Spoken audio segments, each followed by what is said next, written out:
segunda festa do Senhor, a festa dos pães asmos. Levítico capítulo 23, versículos 6 a 11. Diz assim: e aos 15 dias deste mês é a festa dos pães asmos do Senhor. 7 dias comereis pães asmos. No primeiro dia tereis santa convocação, nenhuma obra servil fareis, mas 7 dias oferecereis oferta queimada ao Senhor. Ao 7º dia haverá santa convocação, nenhuma obra servil fareis. Disse mais o Senhor a Moisés: fala aos filhos de Israel e diz-lhes: quando entrardes na terra que eu vos dou e cegardes a sua messe, então trareis um molho das primícias da vossa messe ao sacerdote. Ele moverá o molho perante o Senhor, para que sejais aceitos. No dia imediato ao sábado, o sacerdote o moverá. Muito bem, nós terminamos falando da Páscoa. Só como ponto de partida, nós aprendemos que a Páscoa foi o primeiro cerimonial que Deus instituiu após a saída do seu povo do Egito. E aprendemos que foi também a celebração que Jesus instituiu com os seus discípulos após tirá-los do mundo para o período da graça, agora a igreja que ocupa o lugar de Israel no cristianismo. Então Jesus instituiu a Páscoa, que corresponde, é a mesma, a ceia, que corresponde, é a mesma cerimônia do Antigo Testamento chamado Páscoa. Deixando claro, como nós aprendemos ontem na aplicação pessoal, que em toda casa, ou em toda vida, em todo coração, em toda família, se você quiser viver livre, protegido do poder do inimigo, a única coisa que ele respeita é o sangue de Jesus na sua vida. Ele zomba da nossa religiosidade, dos seus anos de fé, da tua igreja, não importa a placa. Mas se ele olhar para a sua vida e ver que lá dentro tem o Cordeiro de Deus que tira o pecado do mundo e que na porta da sua casa há o sangue do Cordeiro, com esta vida ele não pode. Foi assim que Faraó disse para aquele povo: não vai adorar a Deus. Não vou deixar ir. E Deus falou para Moisés assim: vai deixar ir sim. Ele disse: não vou deixar não. E Deus falou: vai deixar sim, com mão forte eu vos tirarei de lá. E tirou. Toda pessoa que quer se ver livre do poder do pecado e não pode, é aqui que ele encontra a sua libertação. Aqui nasce um cristão. Quando ele conhece Jesus e o poder do sangue dele vertido na cruz do Calvário está na sua vida. A autoridade do seu nome está na sua vida. Aí começam todas as demais coisas que acontecerão na vida cristã. Amém? Muito bem, eu acabei de ler na apostila e você na Bíblia, e aos 15 dias deste mês é a festa dos pães asmos do Senhor. Que dia que separava o cordeiro? Dia 10. Que dia que matava o cordeiro? Dia 14. Examinava por 4 dias e matava no dia 14. Muito bem, a Páscoa aconteceu no dia 14, no dia seguinte, dia 15, acabei de ler, e aos 15 dias deste mês, era a festa dos pães asmos. Eram 3 convocações principais no ano. Na primeira, que era a convocação da Páscoa, acontecia na sequência pães asmos e primícias. Depois, nas outras 2 convocações, nós vamos ver as festas que aconteciam na sequência.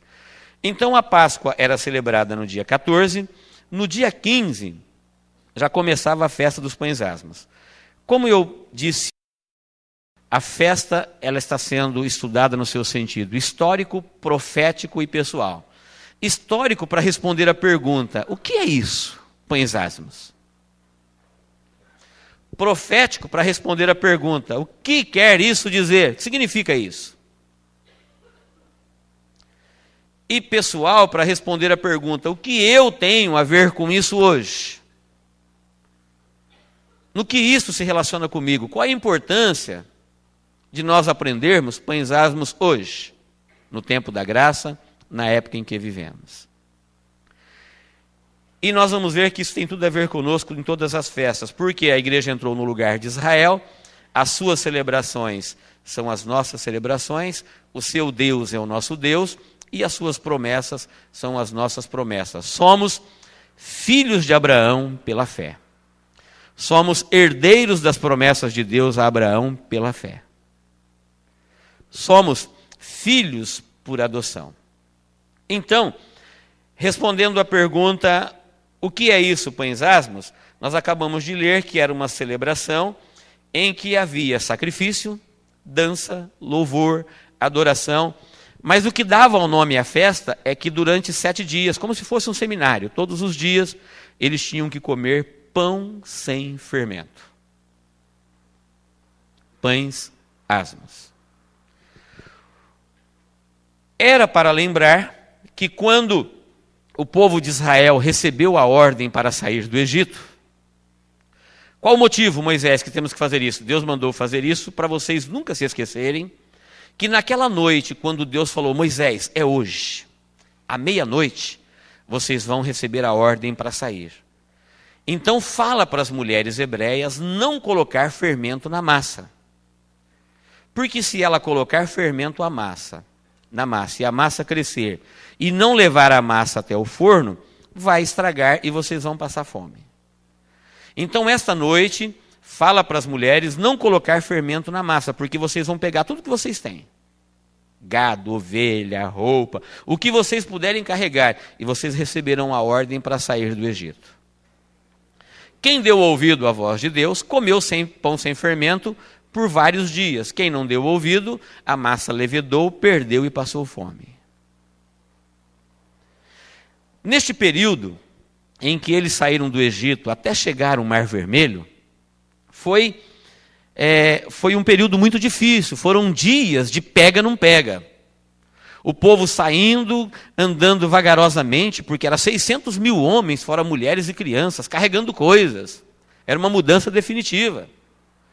E Faraó, quando percebeu que o povo saiu no seu encalço. E ali vinha atrás um exército numeroso, bem treinado, com cavalgaduras, com cavalos, carruagens. E aqui está indo um povo a pé. E nesses dias o povo ficou, a mão do Senhor esteve protegendo Israel e embaraçando o Faraó. Quebravam-se as rodas, apareciam tropeços, de maneira que foram vários dias de muita tensão, nervosismo, em que o povo se alimentava, não deu para ninguém montar acampamento para cozer, para assar, para preparar alguma coisa, e a única coisa que eles comeram neste período foi o pão sem fermento, até chegarem às margens do Mar Vermelho para atravessarem. O feito de Deus foi tão grande na vida deste povo durante esta semana, que Deus, depois que Moisés atravessou o Mar Vermelho, depois que o Faraó já foi vencido e seu exército morreu afogado, o inimigo já fazia parte do passado, virou a página, Deus agora chamou Moisés e falou, para vocês nunca se esquecerem disso, vocês vão celebrar por 7 dias a festa dos pães asmos. Logo após a Páscoa, eles ofereciam a festa dos pães asmos. Então, historicamente, a festa é isso. Todo ano, depois da Páscoa, eles celebravam por 7 dias a festa dos pães asmos. Por que não pode ter fermento? Para lembrar aquela noite. Que eles receberam a ordem. Naquela noite, todo mundo foi para a cama com as sandálias nos pés e com o corpo vestido, roupa de marcha. Porque quando chegou a ordem, é agora, vamos sair, não deu tempo de ninguém se preparar. E foi uma semana de batalhas, foi uma semana de lutas, mas a mão do Senhor impedia Faraó de avançar e protegia Israel na sua caminhada. Amém, queridos? Historicamente, isso aconteceu por mais de 1000 anos e o povo de Israel sabia disso. Talvez você esteja aprendendo isso pela primeira vez, mas isso fazia parte da cultura do povo hebreu. Agora a segunda pergunta, o que significa isso? Qual é o significado disso no sentido profético? Se na Páscoa, o cumprimento da Páscoa foi Jesus Cristo, como ele mesmo se intitulou, o Cordeiro de Deus que tira o pecado do mundo, se na Páscoa Jesus morreu, e o cumprimento profético da Páscoa, conforme vimos ontem, foi a morte de Jesus, No dia 15, onde estava Jesus? A Bíblia fala que, está na apostila também, que após a sua morte, ele desceu às regiões mais baixas da terra. Nos 3 dias e 3 noites que ele esteve no centro da terra, a Bíblia fala que ele pregou aos espíritos em prisão. Quando Jesus esteve no centro da terra, note que toda vez que a Bíblia fala que alguém, no Antigo Testamento principalmente, no Novo isso mudou um pouco, mas no Antigo Testamento, sempre quando falava, ou está escrito na Bíblia, que alguém morreu, fala, e a sua alma desceu. Não existe almas vagando, não existe purgatório, existem muitas teorias, os gregos falam nirvana, campos elíseos, e cada religião, cada seita tem lá sua teoria para isso que nós chamamos de estado intermediário, ou seja, o período da pessoa que morreu até o dia do julgamento. Mas a Bíblia é muito clara, em muitos lugares, em muitas referências, a Bíblia fala com muita clareza que todos que morreram e todos que morrerão, a sua alma ou desceu ao paraíso se ele foi salvo, ou desceu ao Hades, Sheol, o inferno, se ele foi perdido. Imediatamente após a sua morte, o homem não tem mais autoridade sobre a sua vida. O livre-arbítrio ele tem enquanto ele tem a vida. Aquele versículo que diz, e o pó volta ao pó, e o espírito volta para Deus que o deu, não está dizendo que quando o teu corpo voltar para o pó, a tua alma vai direto para o céu. Está dizendo, quando o pó volta para o pó, o espírito e a alma voltam para o comando de Deus que o deu. É Deus que dará o destino ao espírito e à alma. E a Bíblia diz, ao homem está ordenado morrer uma só vez, vindo depois disso o juízo. Jesus explicou também, falando que na consumação dos séculos, os anjos é que conduzirão o trigo para o celeiro e a palha para o fogo, aonde ela arderá eternamente, falando das almas na consumação dos séculos. Quando Jesus desceu às partes mais baixas da terra, que foi o cumprimento profético dos pães asmos, na Páscoa, na sua crucificação cumpriu a Páscoa e no seu sepultamento cumpriu-se os pães asmos. Do mesmo jeito que Israel saiu do Egito e entrou no deserto, o deserto era um local quente, escuro, sem vida. Jesus sai da vida na terra e vem para a região dos mortos, local quente, escuro, sem vida, e a Bíblia fala que aqui ele esteve 3 dias e 3 noites e pregou aos espíritos em prisão. Não pense que Jesus veio pregar para alguém mudar de lado. Não se trata de uma pregação para arrependimento. Não se trata de uma pregação para alguém se converter, mudar de opinião. Toda opinião que o ser humano pode dar a respeito da sua eternidade, do seu destino final, toda decisão que ele pode tomar para mudar este destino é em vida. Nada pode ser feito após a vida, isso é bíblico. Que pregação foi essa? É aquela pregação que o próprio Jesus falou quando ele ressuscitou. Ele veio aqui e pregou aos espíritos em prisão, dizendo que a ele foi dado todo o poder no céu e na terra, e que ele tinha nas suas mãos a chave do inferno e da morte. Vamos ilustrar. Imaginemos que alguém que viveu aqui na consciência e acreditou nessa promessa de Deus em Gênesis 3:15, dizendo que da semente da mulher ele levantaria um que esmagaria a cabeça da serpente. Ele acreditou nessa promessa e ele morreu crendo nela. Mas acontece que ele não viu se o Salvador veio, venceu ou não. Quem viveu aqui no governo humano, na consciência, na patriarcal, na lei, foram pessoas que acreditaram, pregaram, ensinaram sobre Jesus, mas não tiveram a oportunidade de ver ele nascendo, vivendo e morrendo. Como não há contato entre o mundo dos mortos e o mundo dos vivos, eles não sabiam se ele veio, viveu e venceu. Ele poderia perder a batalha? Poderia. Pastor, você está dizendo que Jesus poderia perder para o diabo? Sim. Estou dizendo isso. Por quê? Porque ele não veio como Deus, ele veio como homem. E Satanás já havia enganado um homem perfeito sem pecado. Na terra existiu 2 homens sem pecado. Adão, que viveu no período da inocência, e Jesus, que foi o chamado de segundo Adão. ou seja, o segundo homem que viveu na terra sem pecado. Quando o inimigo viu que o Filho de Deus, sendo Deus, não quis vir à terra como Deus, em Filipenses diz que ele se aniquilou, deixou a onisciência, a onipotência, a onipresença, os anjos, querubins, serafins, e veio como homem. E quando Satanás viu que ele era homem, que ele podia morrer de sede, de fome, crucificado, afogado, de acidente, ele alimentou esperança de vencê-lo. E as pessoas que viveram durante esses 4 milênios que antecederam a vida de Jesus, quem morreu salvo veio para cá, mas não sabia se ele venceu ou não. Quem morreu perdido veio para cá, mas também não sabia se ele venceu ou não. Portanto, quando Jesus venceu na cruz do Calvário, ele veio pregar aos espíritos em prisão. Não quer dizer presos, algemados, quer dizer em um local onde eles não podem sair, conforme você lê em Lucas 16, 22 e 23, o Lázaro falou para o rico, nós não podemos sair daqui mesmo estando no paraíso. De maneira que você não pode sair daí e vir para cá, e eu não posso sair daqui e ir para aí. Há entre nós um grande abismo, ele falou. O rico chegou a dizer, mas deixa eu voltar na terra para avisar os meus irmãos, para eles não virem para o mesmo tormento que eu estou. Pai Abraão falou, tem lá na terra os pregadores. Tem Moisés e os profetas. Se eles não acreditarem na palavra dos pregadores, também não vão acreditar que você ressuscitou.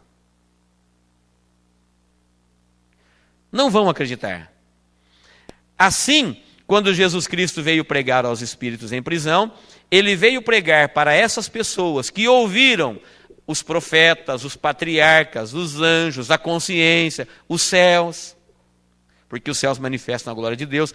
Pessoas que durante 4 milênios tiveram todo tipo de revelação de Deus e não deram ouvido a ela e foram para o Hades, Sheol, o inferno, e agora eles tiveram que ouvir do próprio Jesus que aquilo que Deus havia prometido primeiro, lá em Gênesis 3:15, e que todos os seus profetas e patriarcas e anjos falaram, estava se cumprindo, e que ele veio, viveu e viveu sem pecado, morreu para morrer a nossa morte, e agora ele já tinha nas suas mãos a chave do inferno e da morte.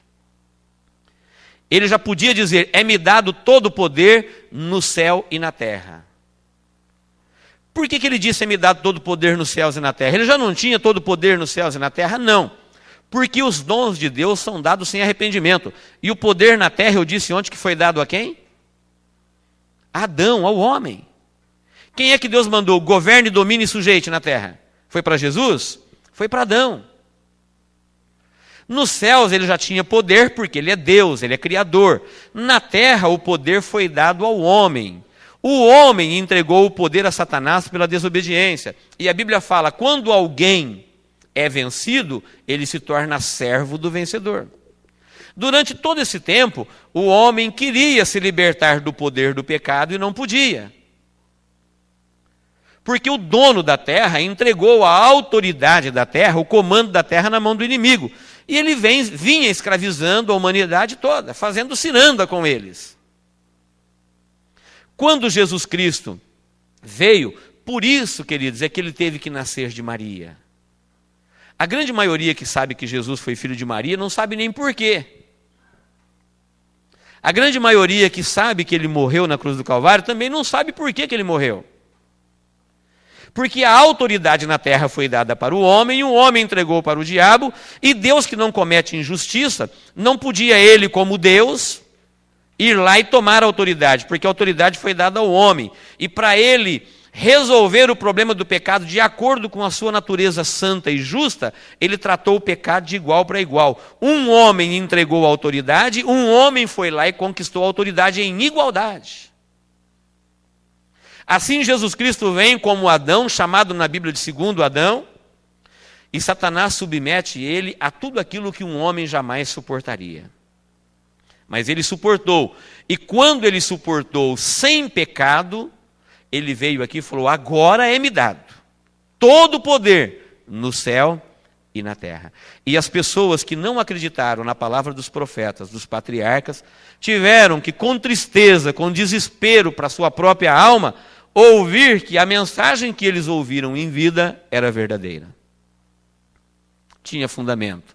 Mas isso em nada mudou a situação deles. Foi uma pregação para eles tomarem conhecimento de que Deus não estava blefando, brincando. Ele cumpriu a sua promessa. E quando chegou o tempo certo, a plenitude dos tempos, ele nasceu conforme Deus prometeu, viveu conforme Deus prometeu, morreu e agora estava anunciando a sua vitória. E quando ele chegou aqui no paraíso para anunciar a sua vitória, eu fico imaginando como não foi um dia feliz. Imagine todos os santos do Antigo Testamento que morreram fiéis a esta palavra, acreditando nesta mensagem.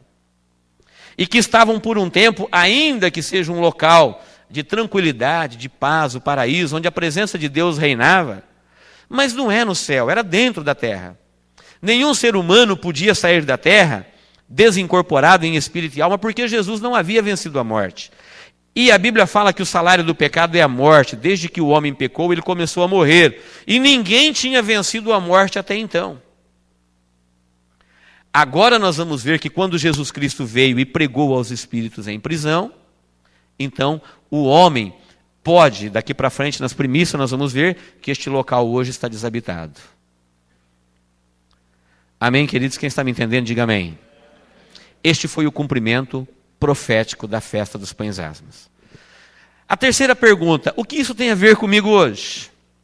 Vamos lá, na sua apostila, diz assim: expurgai o fermento velho para que sejais massa nova, assim como sois sem fermento, porque Cristo nossa Páscoa já foi sacrificado, pelo que celebremos a festa, não com o fermento velho, nem com o fermento da malícia e da corrupção, mas com os asmos da sinceridade e da verdade. O próximo parágrafo ainda é texto bíblico, pelo que mantenhamos a festa, não com o velho fermento da maldade e da malícia, mas com os pães asmos da sinceridade e da verdade. Preste bem atenção, dá a impressão que eu estou lendo Levítico, mas eu não estou, eu estou lendo 1 Coríntios. Vê se você consegue perceber a importância disso para a nossa vida, é o sentido pessoal. 1 Coríntios, quem está falando é o apóstolo Paulo. O apóstolo Paulo é o grande e o primeiro apóstolo dos gentios. Gentios quer dizer da igreja, foi o primeiro pregador para os demais povos fora Israel. É uma mensagem para nós. E se é para nós, por que fala de pães asmos, de Páscoa? Porque as festas são revelação de Deus ao seu povo. Olha o que ele diz, porque Cristo, nossa Páscoa, já foi sacrificado, nossa Páscoa, da igreja. Pelo que celebremos a festa, não com o fermento velho, nem com o fermento da malícia e da corrupção, mas com os asmos da sinceridade e da verdade. Paulo está dizendo, nós que fomos tirados do mundo, assim como Israel foi tirado do Egito, estamos livres do poder do faraó. Eles eram do poder do faraó, nós do poder do diabo. Quem tem o sangue de Jesus na sua vida, o diabo e os seus anjos não têm mais autoridade na vida dele. Então o poder do pecado foi vencido na nossa vida, mas isso não é tudo. Eu preciso ser livre agora da prática do pecado. Note que na segunda dispensação, o que trouxe o juízo, sabe o que chama? O pecado que trouxe o juízo, sabe como se chama? Jugo desigual. A linhagem piedosa dos filhos de Deus se misturaram, casaram, tiveram um relacionamento ilícito com as filhas dos homens. Ou seja, a linhagem que adorava a Deus se misturou com a linhagem ímpia, descendente de Caim, e Deus não suportou isso e mandou juízo. Porque ninguém temia a Deus. Ele falou, vou desfazer. Preservou a semente, Noé e seus filhos. Essa mistura de Deus com o mundo, de Deus com os inimigos de Deus, Deus não tolera. Por isso, na segunda dispensação, o motivo do grande dilúvio, do juízo de Deus, severo juízo, foi a mistura do povo de Deus com o povo sem Deus. E na segunda festa não é diferente. Paulo está falando, nós que já saímos do mundo, que temos Cristo como nossa Páscoa, já foi sacrificado, o sangue dele está na nossa vida, agora nós temos que celebrar os asmos da sinceridade. os asmos da verdade. Nós precisamos agora entender que agora nós vamos servir a Deus sem nos misturar com o mundo.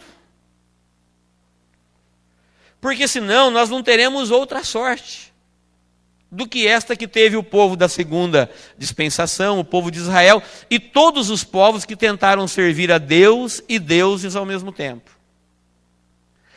Asmos quer dizer pão sem fermento. Fermento na Bíblia é símbolo de maldade, de corrupção, de impureza. É como se Deus estivesse dizendo à igreja através de Paulo: olha, quando você estava no Egito, você adorava ídolos. O Egito era o canteiro da idolatria. Ainda é. Tem lá os seus milhares de deuses. Só que são deuses que têm olho, mas não vê, têm ouvido, mas não ouve, têm boca, mas não fala, têm pé, mas não anda, têm mão, mas não apalpa. Servir um Deus desse, você pode servir de qualquer maneira. Quando você ainda estava lá no mundo, que você era apenas um religioso, ou um pagão, ou um ateu, ou uma pessoa que tinha lá a sua maneira de crer, e adorava um Deus qualquer, que não era o Deus vivo, esses deuses falsos, na verdade, não são deuses. Eles existem na mente humana ou na mente do inimigo para tirar a pessoa do verdadeiro Deus. E eles não se importam com a vida dos seus fiéis. Seus fiéis podem pecar, beber, adulterar, prostituir, ser injusto, matar, roubar, e no dia seguinte você vai adorá-lo e está tudo bem. Agora, a aplicação pessoal dos pães asmos é a seguinte: você não conseguia se libertar do poder do diabo. Mas isso não era problema seu. Quando você nasceu, o diabo já existia. Isso é problema de Deus. Por isso, só o que você teve que fazer é acreditar que Jesus Cristo morreu e que o sangue dele tem poder para te proteger. Você entra debaixo da mão dele e acabou o poder do diabo na tua vida. Irmãos, isso é tão profundo e é tão lindo que quando nós nos convertemos, nós não sabemos orar, nós não sabemos Bíblia, nós não sabemos fazer batalha espiritual, não sabemos jejuar. No entanto, o inimigo perde a autoridade sobre a tua vida. Do mesmo jeito que aquele povo que saiu do Egito, eles estavam 400 anos lá, eles não sabiam nada de Deus, eles iam aprender com Moisés no deserto, era tudo novo convertido. Se Deus fosse cobrar antecedentes, ninguém seria salvo. Era um povo adúltero, um povo idólatra, um povo contaminado, um povo pecador. A única coisa que eles tinham de bom na vida deles é que Deus mandou Moisés, Moisés falou e eles deram ouvido à palavra de Deus e entrou debaixo da mão de Deus, e isso bastou para que o inimigo não tivesse mais autoridade na vida deles. É o que acontece com o novo convertido. Ele não sabe ler Bíblia ainda, não sabe estudar, não sabe nada, mas a partir do momento que ele entra num culto, ouve falar de Jesus e fala: creio nesse Jesus, acredito no nome dele, no poder dele, a partir deste momento o inimigo perde a autoridade na tua vida. Mesmo você sendo um novo convertido. Mas depois que você foi livre do poder do pecado, agora você precisa ser liberto da prática do pecado. O poder do pecado ficou lá no mundo. Agora a prática do pecado está no meu coração, está na minha vida. Nós somos produtos do meio. Aquele povo que atravessou o Mar Vermelho, que estava do outro lado agora, gostava de pecar. E era povo de Deus. E a palavra diz: agora você não está mais servindo os deuses do Egito. Agora você está servindo um Deus vivo, que não tem como enganá-lo. Ele tem olho e vê. Ele tem ouvido e ouve.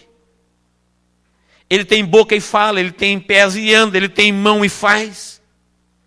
E você não vai poder servi-lo do mesmo jeito que você servia os outros deuses. Você que já tem Cristo como seu cordeiro, que tirou o pecado seu, o sangue dele está na sua vida, o cordeiro de Deus que tira o pecado do mundo, agora você precisa rever a sua maneira de adorar. Porque esse Deus que nós aceitamos, ele é diferente dos deuses. O povo agora começou a sofrer porque eles gostavam de Deus, do poder de Deus, só que Deus não gostava da vida deles. Amava eles, mas não gostava da prática de vida deles. E isso, querido, é uma realidade no nosso meio hoje. Quantas pessoas que vêm para o cristianismo e trazem no seu coração heranças do paganismo. e querem servir um Deus verdadeiro com práticas falsas. Quer servir um Deus cristão, Cristo é Deus, Jesus é Deus, com práticas pagãs. Ainda com um pezinho lá no mundo, querendo fazer as coisas do mundo, não tem jeito. Os ídolos ou os deuses do mundo eram cegos, surdos, mudos, inertes, tinham que ser carregados. Agora o Deus vivo não. Ele não pode ser enganado. Portanto, agora nós temos que celebrar a festa. Qual que é a festa? Servir a Deus com os asmos da sinceridade, retirar do nosso culto, da nossa adoração, do nosso cristianismo, da nossa vida, do nosso pensamento, de tudo que envolve o nosso viver, qualquer coisa que é a herança do mundo, do Egito. Porque quando Deus aparece na sua vida, Ele vai ver tudo o que você é.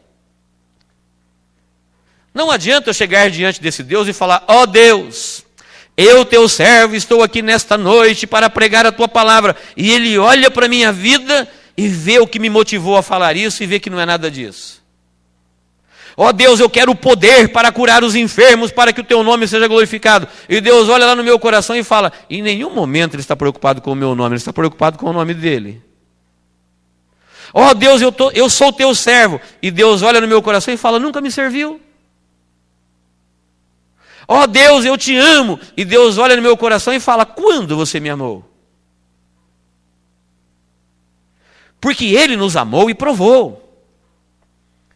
Deus planejou, Deus executou e Deus revelou. E o amor de Deus não tem como contestá-lo, Ele está aí. Jesus é a maior prova do amor de Deus.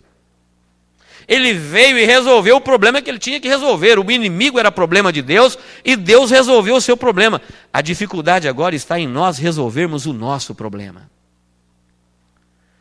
Queridos, existe muito de falso no nosso culto. Existe muito da maldade, da malícia, do paganismo na nossa vida cristã. De maneira que é muito comum hoje uma pessoa ter duas personalidades. Porque a sua pessoa verdadeira, ela é tão insustentável que ele cria uma outra para se relacionar. Só tem uma maneira de nós não termos duas personalidades. É nós curarmos a nossa pessoa, porque aí nós não teremos vergonha de viver com ela. Qualquer pessoa que você conhece na rua, se você conhecer ela na sua intimidade, você vai falar: não é a mesma que eu conheci. Ela tem o que ela realmente é, e ela tem o eu que ela é, e o eu que ela se apresenta. É que às vezes o eu que eu sou é tão vergonhoso, é tão inaceitável, é tão fora da realidade, que eu preciso criar um outro eu para me apresentar, para me relacionar. E eu tenho aquele eu que eu verdadeiramente sou, e tenho o segundo eu, que é aquele que eu me relaciono. Quando você pergunta para mim, eu falo: eu sou um cara legal, eu sou uma pessoa honesta, sou uma pessoa boa. Eu já vi tanta gente olhando nos meus olhos e falando assim: olha, eu sou uma pessoa muito boa. E eu que não sou Deus, olho para ele e falo: não é isso que eu vejo. Eu que não sou Deus. Eu sou uma pessoa muito direita. E você olha e fala: não é nada disso. Este é o eu que ele gostaria de ser. Agora, nós estamos diante de um Deus. O cumprimento pessoal dos pães asmos é você ter consciência que agora você tem um Deus vivo. Que Ele não se deixa enrolar pelo que você fala. Ele ouve o que você fala, mas sabe o que você vive. De nada adianta eu querer enganá-lo, porque ou Deus olha para a minha vida e vê tudo, ou Ele não olha para ela. Mas a partir do momento que eu compareço diante dEle na sua casa, Ele vai olhar para a minha vida e vai ver tudo. Eu costumo dar o exemplo da visão. Suponhamos que uma pessoa daqui da frente, ele olhasse para mim e falasse: pastor, eu quero que o senhor olhe para mim e me veja, mas eu não quero que o senhor veja mais nada, só eu. Eu vou dizer para ele: ou eu não olho para o senhor e não vejo nada, ou eu olho para o senhor e vejo tudo. Eu vejo quem está à sua esquerda, à sua direita, vejo atrás, vejo a parede. Se não tivesse a parede, eu tenho um poder de visão que eu conseguiria ver longe. Por quê? Porque Deus me deu um poder de visão E eu tenho duas escolhas: ou eu não olho para uma vida e não vejo nada, ou eu olho para uma vida e vejo tudo que está à sua volta. Assim é Deus. Quando eu falo Deus, eu estou aqui, Deus tem um poder de visão que Ele não vê só o que está à volta. Deus vê tudo. Ele te vê antes de nascer, antes de vir, porque veio, antes de falar, porque falou. Ou Ele não olha para a tua vida e você é uma pessoa sem Deus, você continua lá no mundo adorando Deus que não vê nada, que não ouve nada. Ou você então tem que ter consciência de que esse Deus não pode ser enganado. Paulo está falando, nós que temos Cristo, a nossa Páscoa, que já nos livrou do poder do pecado, agora nós temos que ter a consciência que para servir este Deus, nós não podemos fazer isso com a vida da malícia, nós temos que fazer isso com os asmos da sinceridade. É uma vida nova, porque Deus se serve de qualquer maneira, mas Deus, Ele é onipotente, onisciente, onipresente. Ele não fica no culto, quando você vai embora Ele vai com você, quando você levanta Ele levanta com você, quando você fala Ele sabe o que você falou e sabe por que falou. Ele não pode ser enganado, de maneira que não adianta nós vivermos como o mundo, está tudo bem, está tudo bom, eu sou muito ótimo, quando na verdade você sabe que nada disso é verdade. Ele sabe tudo na nossa vida, e isso tem a ver conosco. Ele está falando, celebremos com os asmos da sinceridade e da verdade. A verdade, irmãos, pode ser a mais vergonhosa possível, mas se ela for verdade, Deus gosta dela. A mentira pode ser a mais colorida possível. Se for falso, Deus abomina ela e o mentiroso. E a Bíblia fala que no lago de fogo será lançado todos os que amam, cometem e praticam a mentira. Até aquele que ama, até aquele que pratica. Porque o pai da mentira é o inimigo. Começou lá no princípio. Deus disse não, e ele falou, não morre não. Deus falou, morre, ele falou, não morre não. E a mentira é uma verdade distorcida. A mentira, ela é, durante um bom período, verdadeira. Só que ela é mentira, porque no final ela corrompe a verdade. Amém, queridos?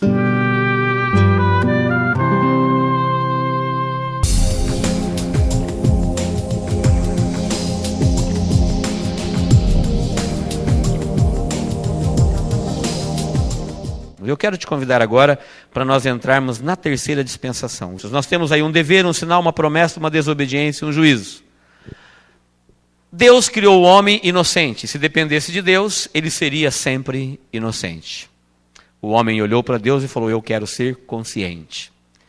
Na primeira oportunidade que ele teve de Deus de se orientar para escolher entre o bem e o mal, se guiando pela consciência, ele falhou. E Deus trouxe o juízo. Já estudamos isso.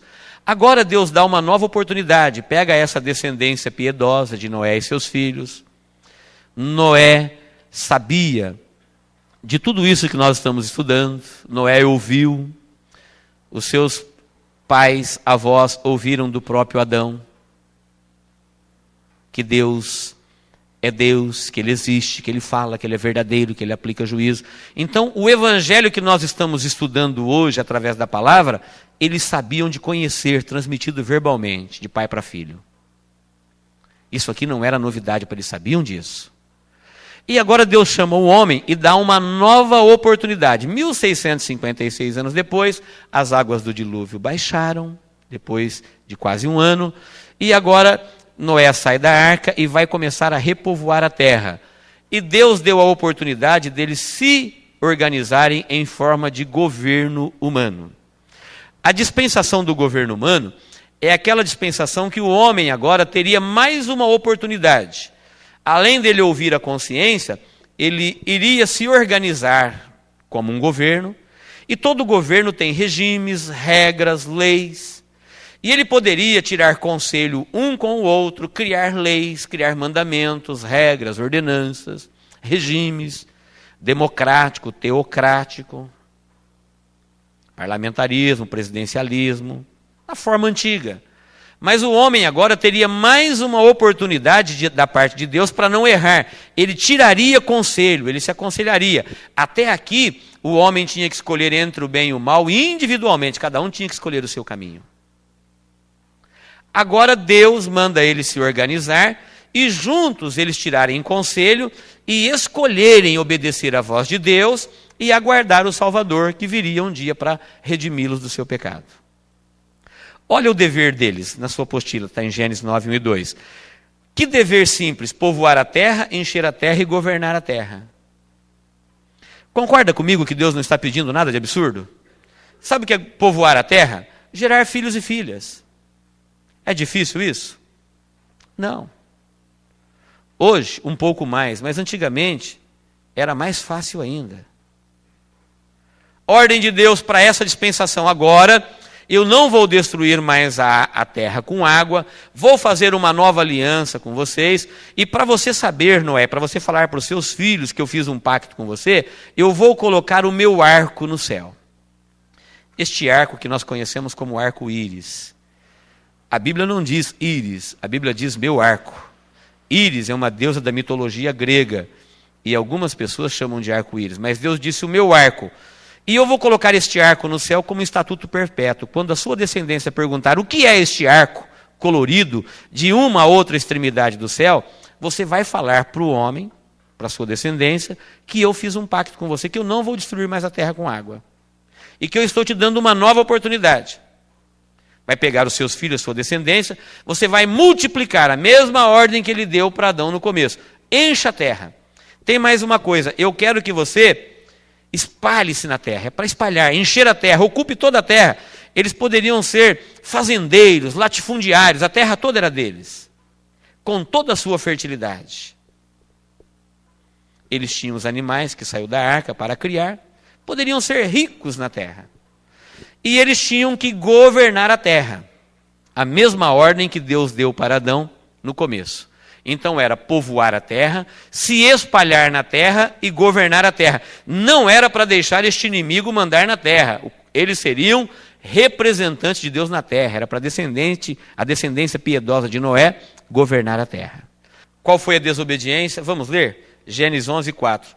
Deus mandou povoar, encher e espalhar. Olha o que eles falaram. Vinde, edifiquemos nós uma torre, uma cidade, uma torre cujo cume toque nos céus, e façamos um nome para que não sejamos espalhados. Juízo, a confusão das línguas, assim o Senhor os espalhou. Gênesis 11, de 7 a 8. Queridos, não precisa nem interpretar. Nós temos aí na apostila vários assuntos que não temos tempo de comentar agora, mas você que tem o material pode estudar na sua casa. Deus acabou de falar que para o homem ser salvo, ele não tinha que fazer nada. Ele não tinha que colocar pedra em cima de pedra até chegar no céu. Ele só tinha que gerar filhos, espalhar na terra, governar a terra. Salvá-lo do seu pecado era uma provisão de Deus. Deus já havia prometido um Salvador. O homem nunca ia conseguir se salvar. Só que em vez de se espalhar na terra, eles fizeram exatamente o contrário. Vinde, ajuntemo-nos, vamos formar uma cidade e vamos fazer uma torre para chegar até o céu, a famosa Torre de Babel. 427 anos depois, só 427 anos depois, o homem já estava empenhado num projeto suicida. Fazer uma torre para chegar no céu. Hoje você pode imaginar, na época eles não tinham ideia da distância do céu à terra. E eles queriam chegar lá na imediata presença de Deus, colocando pedra em cima de pedra. Facinho, né? A ciência nos ensina hoje que se o homem pudesse ir ao sol, se tirássemos o problema do calor, se tirasse o problema de queimar qualquer tipo de aeronave que seria incendiada na metade do caminho, se tirássemos o problema, só deixássemos a distância, ainda assim, se alguém pegasse o meio de transporte mais veloz da Terra, o foguete mais veloz e fosse para o Sol, quem ia chegar lá ia ser seus filhos. que se viajássemos na velocidade da luz, aproximadamente 300 mil quilômetros por segundo, para sair do nosso sistema solar, você teria que viajar numa velocidade dessa e você morreria de velho e não sairia do sistema. Agora imagine o homem saindo de tudo isso daqui, chegando na presença de Deus, colocando pedra em cima de pedra, subindo lá para falar com Deus. Deus, quando viu que até aqui, queridos, não tinha línguas, não tinha idiomas. Todo mundo falava uma língua só. Deus disse, o homem é um. O homem é um. 427 anos depois, só tinha um idioma. E quando Deus viu que o homem desobedeceu a sua ordem, se uniu para fazer uma torre para chegar no céu, ele falou, vamos acabar com esse projeto. Desçamos e confundamos a sua língua. Um belo dia eles estavam trabalhando, e o juízo de Deus caiu sobre esta obra, e apareceram milagrosamente os idiomas. Não sei que língua eles falaram, mas apareceram as línguas.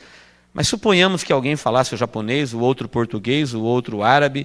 Imagine o pedreiro pedindo pedra em japonês e o servente falando em árabe.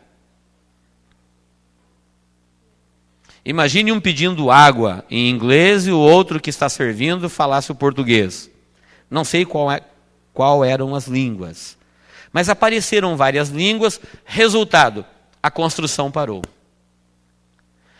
Esse povo que estava fazendo a torre, cada um foi achando aquele que falava a sua língua e foi ficando para um canto. Não tinha intérprete, não tinha escola de línguas, ninguém estudava inglês, português, francês. Não havia como se relacionar. Cada um foi para um canto e nasceram aqui as nações, com as suas línguas, como existem hoje. Muitas outras foram aparecendo, dialetos. Mas até aqui, a Bíblia fala que o homem era um só, falava uma só língua. Está vendo por que Deus chamou Abraão e falou, Abraão, eu vou fazer uma nação de você, que é nosso próximo assunto, porque aqui nasceram as nações e nenhuma delas servia a Deus. Deus não tinha uma nação na terra. Todos estavam debaixo do juízo que veio da Torre de Babel. Nasceram as nações, cada um foi para o seu canto, e a obra parou. Queridos, eu quero encerrar essa terceira dispensação dizendo que ela é um exemplo para nós, ela serve como exemplo de vida para nós, para nos abrir os olhos que a respeito de salvação ninguém pode fazer nada. Nós só temos que aceitar aquilo que Deus fez. Ir para o céu não custa nada. Assim como entrar na arca não custava nada, salvar-se ou entrar na arca da salvação chamado Jesus, era só esperar o tempo de Deus. Deus falou, vocês povoem a terra, enche a terra e governe a terra. Só isso. Deus se encarregaria de reatar a comunhão do homem perdida lá no Éden com ele. O homem não tinha que fazer nada disso. E muito disso, queridos, nós podemos ver hoje. Quando a palavra de Deus para salvar uma vida é tão simples. Mas o homem gosta de projeto suicida. O ser humano gosta de coisa complicada, cara e falida. Eu já vi gente falando que não tem fé para acreditar em Deus. Mas se você conversar com ele 5 minutos, você vai encontrar fé para acreditar em cada lixo. Eu já vi gente falando que não tem tempo para Deus, mas ele tem tempo para cada porcaria na vida. Eu já vi gente falando que ele não consegue crer num Deus único e verdadeiro. Sabe por quê? Porque Deus é simples. Olha o que ele escolheu para salvar a humanidade. Fé.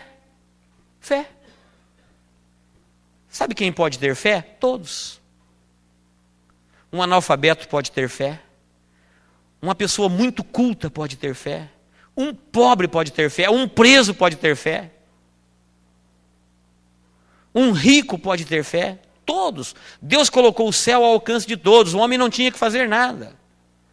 No entanto, ainda hoje você encontra muita gente com um projetozinho como esse aqui da Torre de Babel. Na sua vida. Ele querendo traçar o seu caminhozinho complicado para ir para o céu. querendo pagar o seu karma, querendo reencarnar muitas vezes como macaco, como borboleta, como onça, para virar um espírito de luz. Querendo ser uma descendência do macaco evoluída. É verdade. Você encontra cada teoria furada, complicada. Quando, na verdade, para o homem voltar para Deus e ter a comunhão com Deus, só o que ele tem que fazer é crer e obedecer. Mais nada. O grande preço que tinha que ser pago, Jesus pagou na cruz do Calvário. Grande preço. É que às vezes a pessoa gosta do complicado. Eu já vi gente, teve uma pessoa que uma vez falou para mim assim: eu não sei como é que vocês conseguem ir na igreja 3 vezes por semana. Eu não sei como é que vocês conseguem comprar uma Bíblia e pagar R$100 numa Bíblia. E sem querer, eu conversando com ele, eu descobri que ele tinha uma coleção de latinha vazia de cerveja. Caríssima. Não sei quantos exemplares. Falei, engraçado, isso aí você consegue. Era o deusinho dele. Se mexesse numa latinha daquela, você tirava o Deus dele do altar, ele perdia a paz. Mas Deus ele não conseguia acreditar. É uma torrinha de Babel que ele criou para ele, um caminho complicado. Queridos, se Deus não estiver no nosso coração, alguma outra coisa desprezível estará tomando o lugar de Deus. Deus é simples, ele falou, olha, governe a terra, se espalhe, gere filhos e filhas, viva a sua vida normal, espere, o Salvador virá.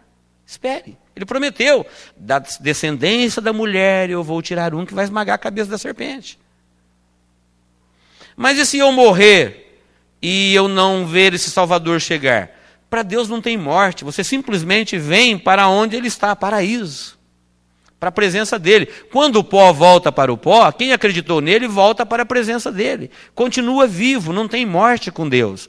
A morte não estava no começo, quando Deus criou o homem, ela não existia, olha aqui, ó.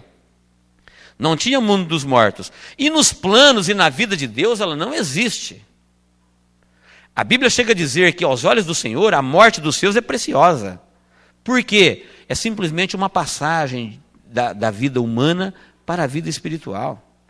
A morte é um inimigo de Deus que será vencido no dia do juízo final. A morte também será lançada no lago de fogo. É o último inimigo a ser vencido. O império dela não é eterno. Teve um princípio quando o homem pecou, e quando o problema do pecado foi resolvido e tratado e expiado, e tudo vai fazer parte do passado, a morte também deixará de existir. Porque ela nunca esteve nos planos de Deus. Deus não criou a morte. Foi a desobediência que trouxe a morte. Foi o pecado dos nossos pais. Portanto, Deus é simples, e na terceira dispensação do governo humano, nós encontramos que o homem gosta de complicar. Ele gosta de deuses caros, complicados, ele gosta de teorias furadas, vazias, como essa que eu acabei de falar, que o homem veio do macaco. A pessoa acredita que o homem veio do macaco porque ela diz assim, não, eu creio na evolução, eu não tenho fé para crer que Deus criou o homem. O homem que deu origem a essa teoria chama-se Charles Darwin. Ele se arrependeu dela e morreu convertido, assistido por cristãos no leito da morte. Só que ele tentou desfazer a obra que ele criou, a teoria que ele criou, e não conseguiu mais. O inimigo usou ela para fazer dela uma religião. Só que o livro que ele criou na época, quando ele não era cristão, que deu origem a essa teoria, chama-se O Século da Razão. É onde ele fala da evolução. O próprio Darwin ficava perturbado na sua mente com a sua teoria. Ele ficava preocupado com o olho humano, com o olho dos animais, porque ele não evolui. Ele tem o mesmo reflexo desde quando nasce até quando morre. Isso era um fantasma na mente dele. E esse livro chamado O Século da Razão, ele tem mais de 200 vezes as citações. É possível, acredita-se, entretanto, talvez. Mas a pessoa fala, eu não tenho fé para acreditar num Deus verdadeiro que diz que ele criou o homem. Mas ele tem fé para acreditar nessas afirmações. Talvez, é possível, entretanto, acredita-se, talvez. Mas ele acredita no falso. Ele acredita no inseguro, no complicado, no caro, no distante. E Deus não tem por objetivo provar nada para ninguém. Deus não prova que ele criou o homem. A Bíblia diz que ele criou o homem e acabou. Deus é verdadeiro, ele não fica provando. Ele não mente, ele não brinca. Se ele disse que ele criou, é porque ele criou. Hoje a ciência já nos ensina que o ser humano veio da terra, porque tudo que tem aqui no nosso corpo tem na terra. É possível um cientista pegar um corpo humano de 80 quilos e falar, você tem tanto de água, tanto de ferro, tanto de alumínio, tanto disso, tanto daquilo. Uma vez eu estudei isso, eu descobri que nós temos no corpo um tanto de enxofre suficiente para matar as pulgas de um cão. Nós temos no corpo um tanto de ferro que dá para fazer 1,5 maço de prego. E assim por diante. Ou seja, tudo que tem aqui está ali, uma prova de que Deus fez do pó da terra. E Deus não prova isso. À medida em que vamos estudando, vamos descobrindo como Deus é verdadeiro, como Ele fala a verdade. Amém, queridos?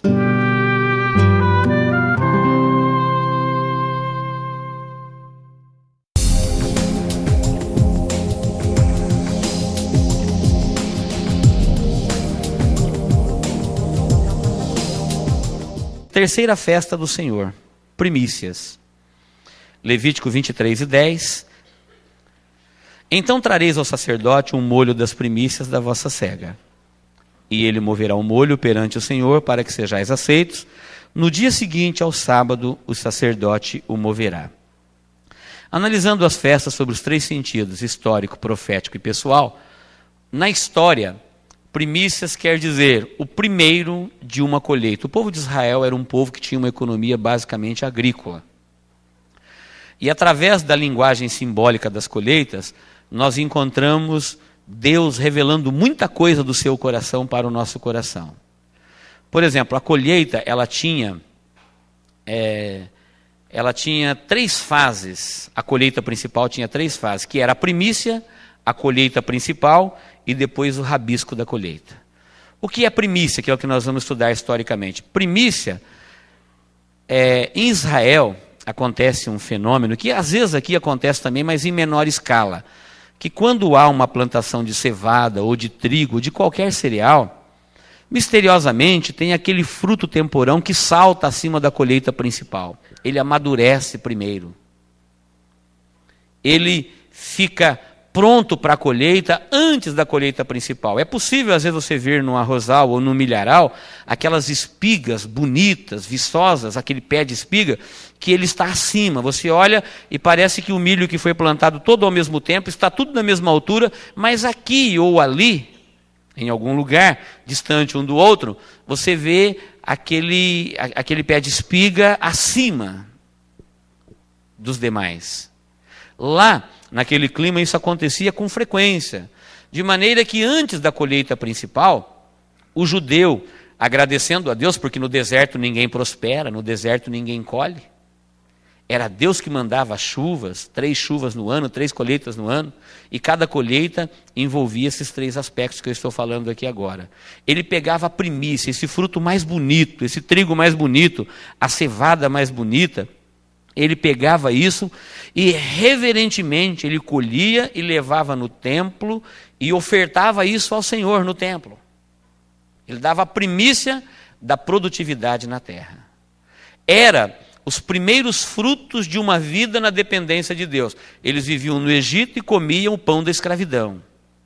Saíram do Egito, atravessaram para o Mar Vermelho, libertos do poder do pecado, libertos da prática do pecado nos pães asmos, agora vivendo a Deus, servindo a Deus com sinceridade, vivendo na sua dependência, as bênçãos de Deus começavam a aparecer na vida deles. O deserto começou a produzir.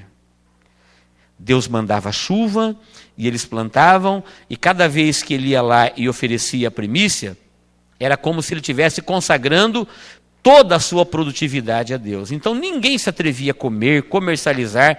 A primícia ela era movida reverentemente ao Senhor no tabernáculo e depois no templo. Depois da primícia, alguns dias depois, vinha a colheita principal. Então na colheita principal, colhia-se tudo que tinha que se colher. Mas Deus deu uma ordem para não rapar, para não rapelar a terra. Era para deixar uma espiga aqui, outra ali, que era para o estrangeiro, para o órfão. Aquele estrangeiro que passava pela terra, pelo campo, para ele não morrer de fome. Então tinha o rabisco da colheita. Quem colhia o rabisco da colheita? Quem andava pela terra. Então o rabisco da colheita, ele não era colhido, ele ficava na terra, o estrangeiro, o órfão, ele comia do rabisco da colheita. Espiritualmente, tudo isso tem um grande significado. Jesus usou as 3 fases da colheita para falar da colheita de almas. A Bíblia fala que ele é a primícia dos que dormem. Dormir na Bíblia quer dizer morto, só que não morto eternamente. Pessoas que morreram a primeira morte. Qual é a primeira morte? Esta que o espírito e a alma saem do corpo e vêm ou para o paraíso ou para o inferno. Jesus está dizendo que ele é o primeiro a ressuscitar dos mortos. Por isso, no sentido histórico, a primícia era isso, era uma gratidão daquilo que Deus havia dado a eles como produtividade na terra. Eram os primeiros frutos do caráter cristão. É o cristão quando começa a dar a Deus os primeiros frutos de Deus na vida dele. Devolver a Deus um pouco daquilo que Deus está fazendo na vida dele. Amém? Profeticamente, nas primícias nós temos o cumprimento profético. 1 Coríntios 15, 20 diz: mas na realidade Cristo foi ressuscitado dentre os mortos, sendo ele as primícias dos que dormem. Então veja bem, texto bíblico tem aí na apostila, Mateus 27, 50 a 54. Diz que quando Jesus morreu, aconteceu a Páscoa. Quando ele foi sepultado, aconteceu os pães asmos. Ele veio e pregou aos espíritos em prisão. Esteve 3 dias e 3 noites no seio da terra. Quando ele ressuscitou, se cumpriu as primícias, ou seja, ele é o primeiro a ressuscitar dos mortos. Nunca nenhum homem ressuscitou dos mortos. Espera aí, pastor. Mas e o Lázaro que ele ressuscitou antes dele? E o filho da viúva de Naim? E aquelas pessoas que foram restauradas à vida no Antigo Testamento? Tem 7 casos de restauração da vida. Restauração da vida é diferente de ressurreição. O que é restauração da vida? É Deus ordenar ao espírito e à alma que volte ao mesmo corpo que morreu, e ele volta a viver uma vida humana normal e morre de novo. Então o filho da viúva de Naim morreu de novo, Lázaro morreu de novo. E todos os casos que teve restauração da vida na Bíblia, eles morreram novamente. De maneira que Jesus é o primeiro, ele é a primícia dos mortos. Só que o texto diz que juntamente com ele, leia aí na apostila, no meio onde está negritado, diz: e muitos corpos de santos que tinham dormido foram ressuscitados, e saindo dos sepulcros, depois da ressurreição dele, entraram nas cidades santas e apareceram a muitos. Ora, os centuriões que com eles aguardavam Jesus, vendo o terremoto e as coisas que aconteciam, tiveram um grande temor e disseram: verdadeiramente, este era o Filho de Deus. Então, 3 dias depois, quando Jesus ressuscitou, houve um terremoto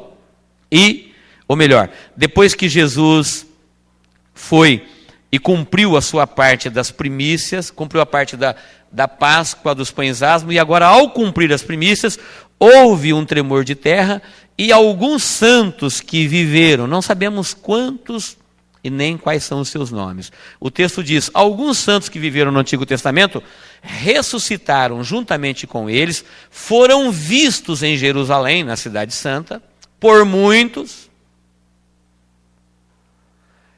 Só que eles não voltaram a viver no seu corpo, não voltaram a viver com suas famílias, porque agora eles estavam ressuscitando, não é restaurando a vida. Ou seja, ressuscitando em corpo imortal, glorificado para nunca mais morrer. A diferença da ressurreição para a restauração da vida é que a restauração a pessoa volta a viver no mesmo corpo para depois morrer. Na ressurreição, ele ressuscita em corpo glorificado para nunca mais morrer. Jesus, ele foi o primeiro a ressuscitar.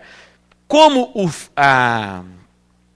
a primícia não era um galinho de trigo, era um feixe, era um pouco da colheita, Jesus não ressuscitou sozinho. Um grupo de pessoas ressuscitou com eles. Ressuscitaram algumas vidas, apareceram, foram vistas e depois não foram vistas mais. Apenas para testemunhar que a primícia dos que dormem estava sendo oferecida a Deus. Foi quando Jesus saiu daqui, do centro da terra, que ele não deixou, o texto diz, levou o cativo o cativeiro. Eu acabei de dizer na festa passada que esses espíritos estavam em prisão, não quer dizer algemados, mas presos, não podiam sair. Por que não podiam sair? Porque Jesus não tinha vencido a morte. Agora, como Jesus venceu a morte, ele veio à região dos mortos, e a Bíblia fala, com essas referências que estão aqui no mapa e na apostila, que ele levou o cativo e cativeiro, e o paraíso deixou de ser no centro da terra, e passou a ser no terceiro céu, na imediata presença de Deus. Onde está o paraíso hoje?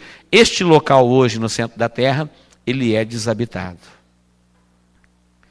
Queridos, os detalhes são tão impressionantes, que se você ler de Gênesis até Malaquias, qualquer lugar que fala que morreu um salvo, fala sua alma desceu ao paraíso. Essas pessoas que escreveram isso, não sabiam disso que nós estamos falando. A Bíblia foi escrita por sábios, por leigos. Teve pessoas que escreveram não são, eles não sabiam esses detalhes. Isso estava acontecendo. A história estava se desenrolando, Deus estava executando o seu plano. Mas a prova é que eles estavam na unção do Espírito Santo é que não tem uma só referência no Antigo Testamento que fala de um salvo que morreu e a sua alma subiu ao paraíso.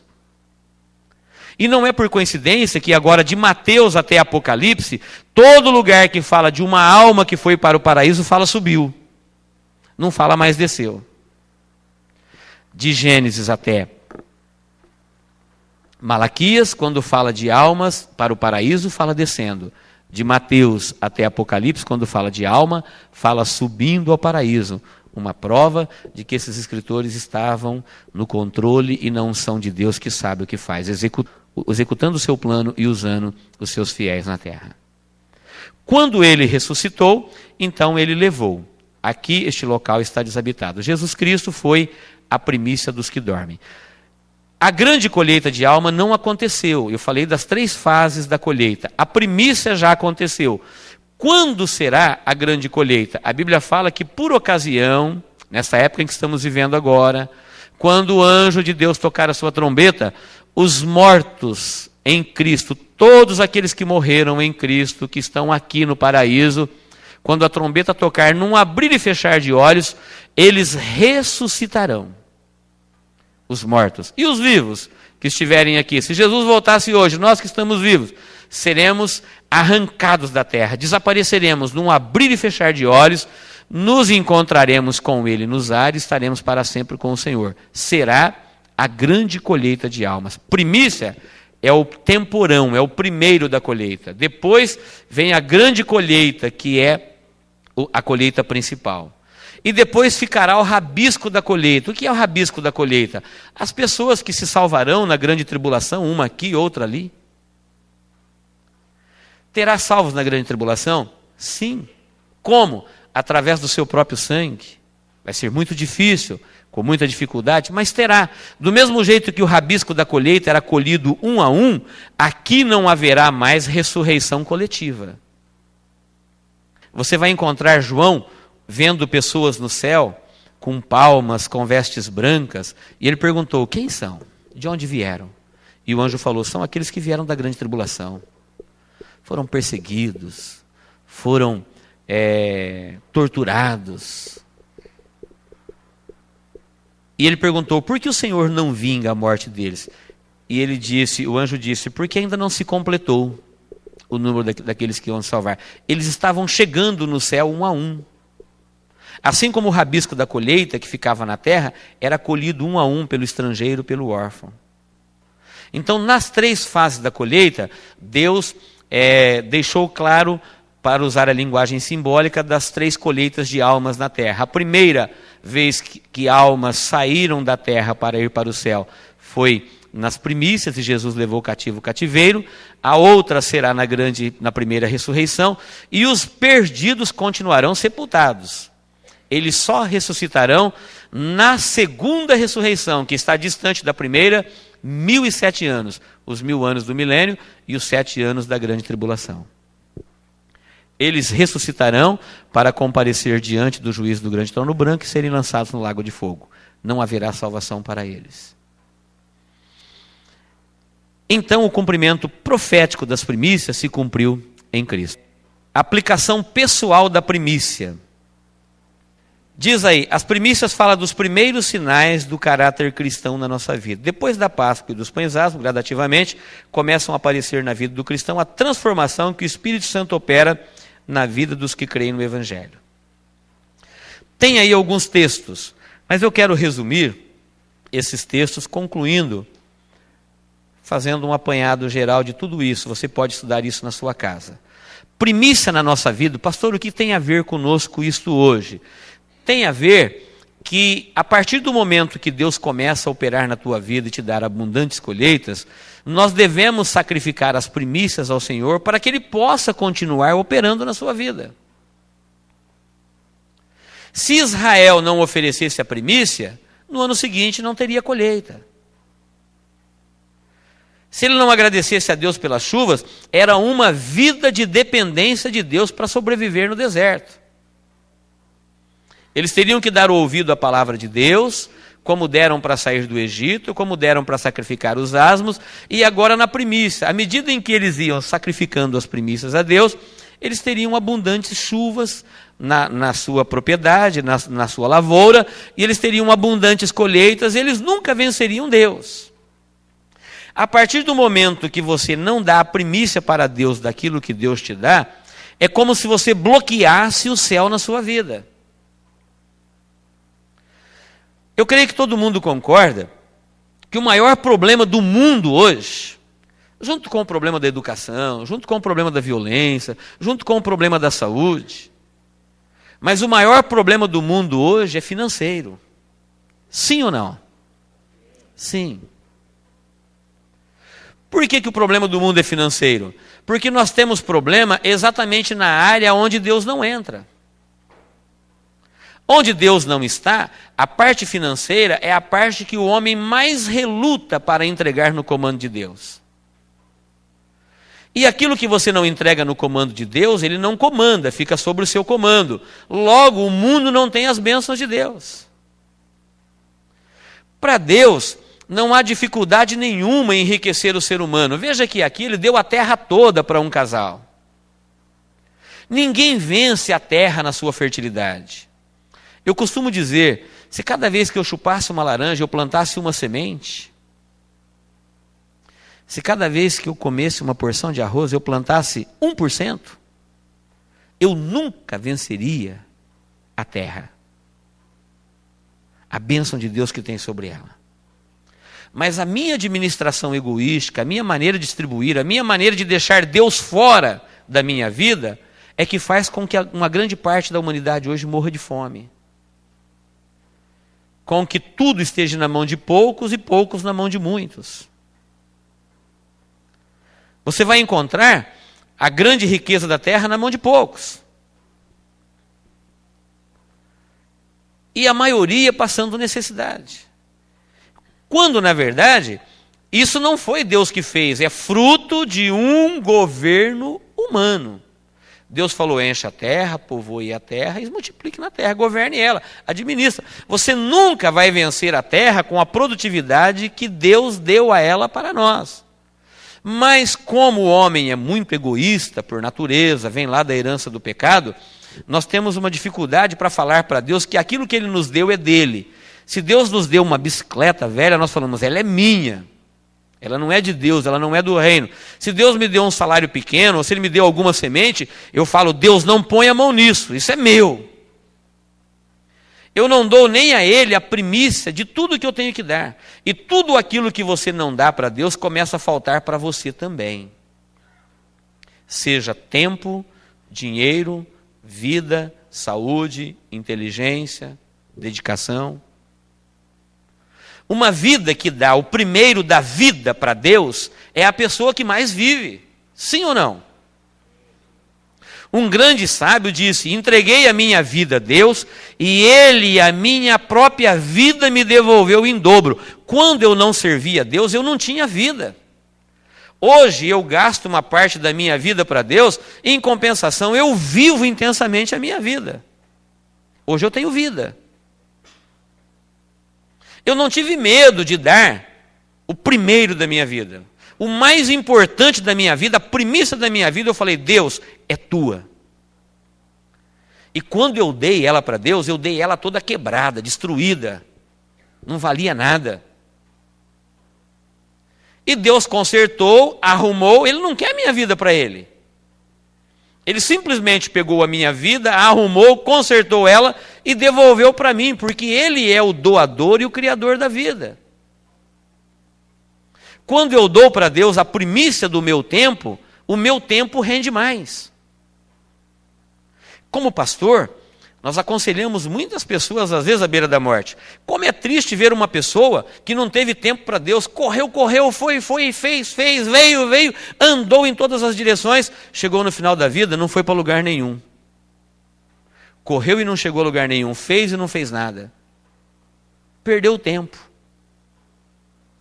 Tantos projetos começados, nada terminado, tantos sonhos, tantas coisas fazendo na vida, porque ele não deu a primícia do tempo para Deus, acabou perdendo o seu tempo na vida. Desperdiçou. O tempo passou, acabou e ele não viu a vida passar. A mesma coisa acontece com a parte financeira. Tudo que você não entrega para Deus, que você não dá o primeiro, não tem a bênção de Deus. Deus fica fora disso. O mundo hoje, a parte que ele mais reluta em entregar para Deus, até o cristão, é o dinheiro. Quer arrumar briga com alguém, fala em dinheiro. Quer arrumar confusão, pede dinheiro. A pessoa fala: Deus, o meu problema eu já te dei, no meu coração o Senhor pode entrar. Quer libertar o meu filho lá em casa, quer libertar o meu marido, liberta. Quer curar, quer me prosperar.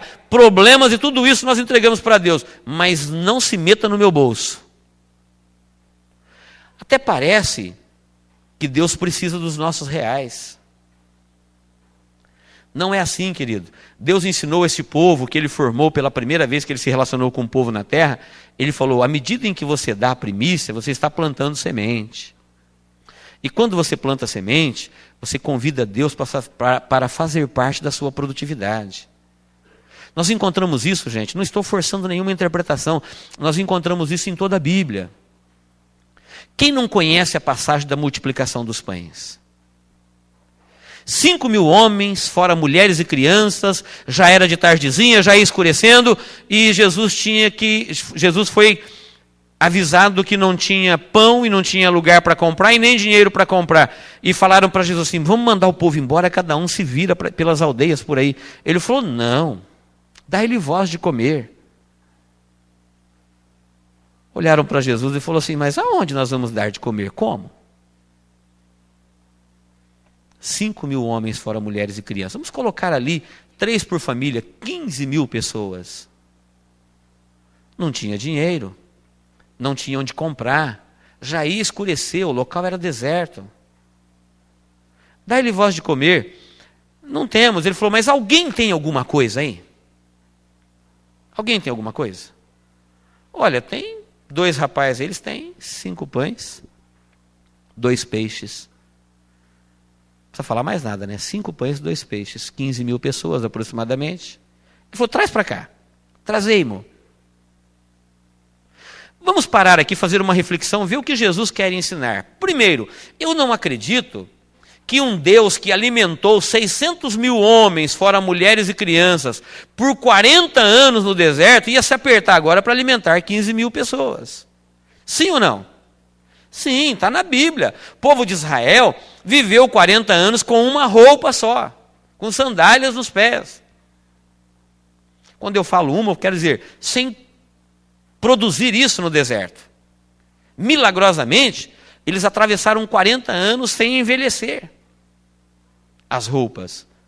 Caía pão, comida do céu, alimentava, brotava água das fontes, das rochas. E aquele povo nunca morreu nem de fome nem de sede. E agora o Filho de Deus está ali com uma situação posso dizer, aparentemente tranquila, 15 mil homens, fora mulheres e pessoas, e ele pergunta, vocês não têm alguma coisa? Ele estava simplesmente querendo dizer, vocês não querem participar desta bênção? É para vocês. Só que para Deus fazer alguma coisa na sua vida, você tem que plantar. Tem alguém que quer plantar alguma coisa? Tem um rapaz, vê se ele quer dar o lanche dele. Suponhamos que fosse eu e você que estivéssemos lá. Ei, Jesus mandou pegar teu pãozinho e teu peixe daí. Pronto, fiquei sem 15 mil pessoas. Ele não podia fazer igual ele fez lá no deserto, não alimentar esse povo aqui, cair um maná aqui, todo mundo ia dar glória a Deus e me deixar com o meu pão e com o meu lanche? É este o ensinamento, irmãos. O dono do lanche podia se sentir ofendido, dizendo, não vou dar o que é meu, assim como nós falamos com o nosso salário. Quer saber de uma coisa?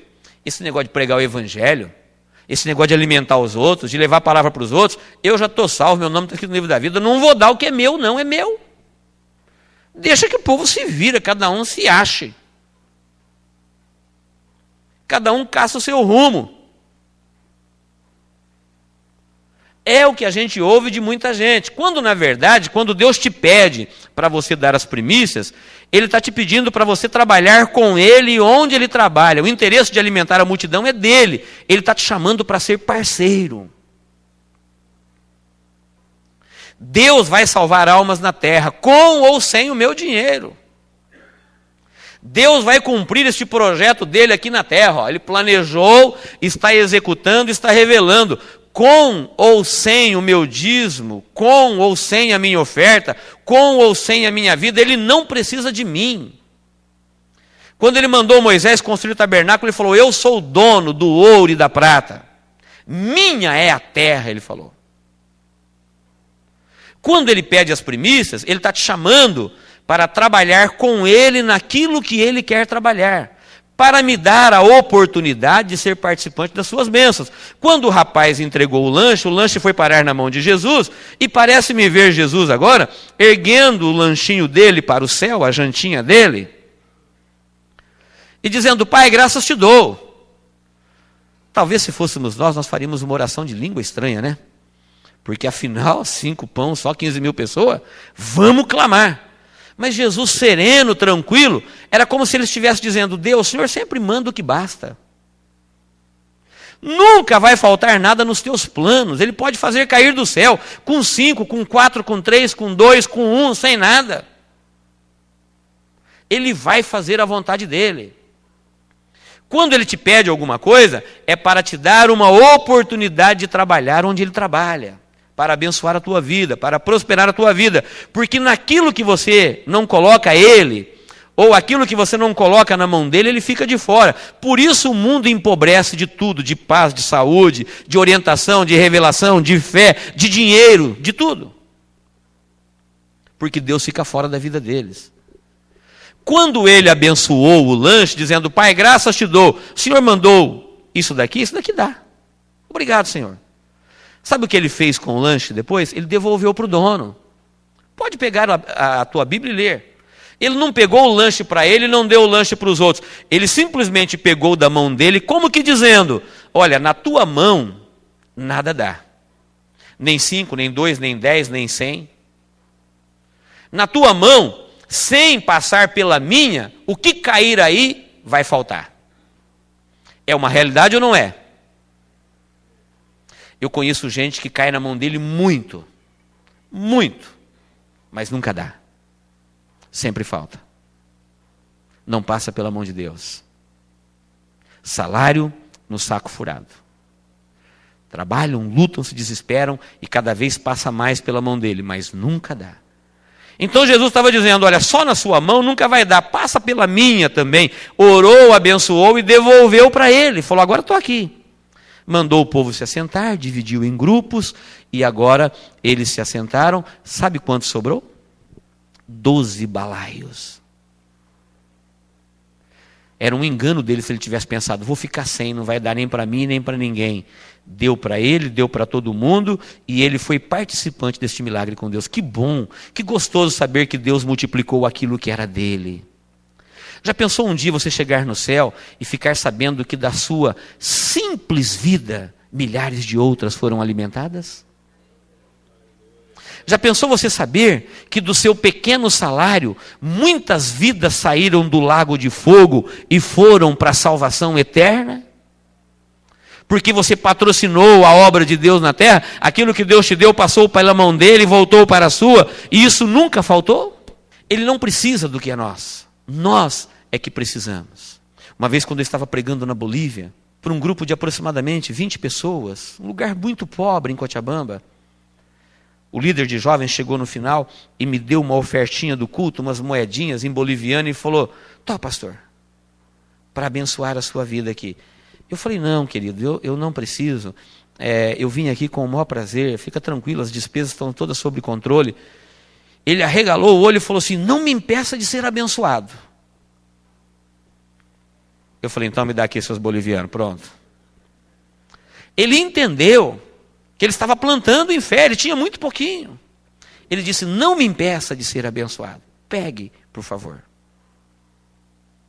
E é assim, queridos, primícia é dar o primeiro para Deus. Você dá o primeiro da sua inteligência para Deus e Ele devolve ela em dobro para você. Você dá o primeiro da sua saúde para Deus, Ele devolve ela em dobro para você. Você dá o primeiro do seu tempo, Ele devolve em dobro. E tudo que você dá para Ele, em primeiro lugar, Ele não quer o que é seu. Foi Ele que te deu a vida com todo o prazer que existe nela.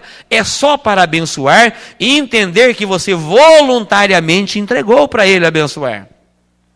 Ele devolve ela para você em dobro e a sua vida sempre será produtiva. Você vai chegar no final dela e não vai se arrepender do seu caminho, você não vai se arrepender de onde você gastou o seu dinheiro, você não vai se arrepender de como você viveu a sua vida. Amém, queridos? Para encerrar, vamos fundamentar isso que estamos falando mais uma vez no Antigo Testamento. Primeiro, quando Deus mandou Moisés fazer o tabernáculo, você vai fazer o tabernáculo, tire oferta no meio do povo. E o povo deu. Argolas, brincos, pingentes, tudo, pulseiras. E ele foi lá e derreteu e faltou. E ele falou com Deus, Deus falou: "Passa no meio do povo e pede oferta de novo." Aí ele passou. E fez uma terceira vez, e aí sobrou. De maneira que quem quis ofertar depois, não precisou mais, passou o tempo. Teve o tempo de ofertar. Deus não falou para Moisés assim: "Moisés, faça o templo", deu a medida, deu tudo, e falou: "Eu vou te dar o ouro e a prata." Ele falou: "Tire do povo."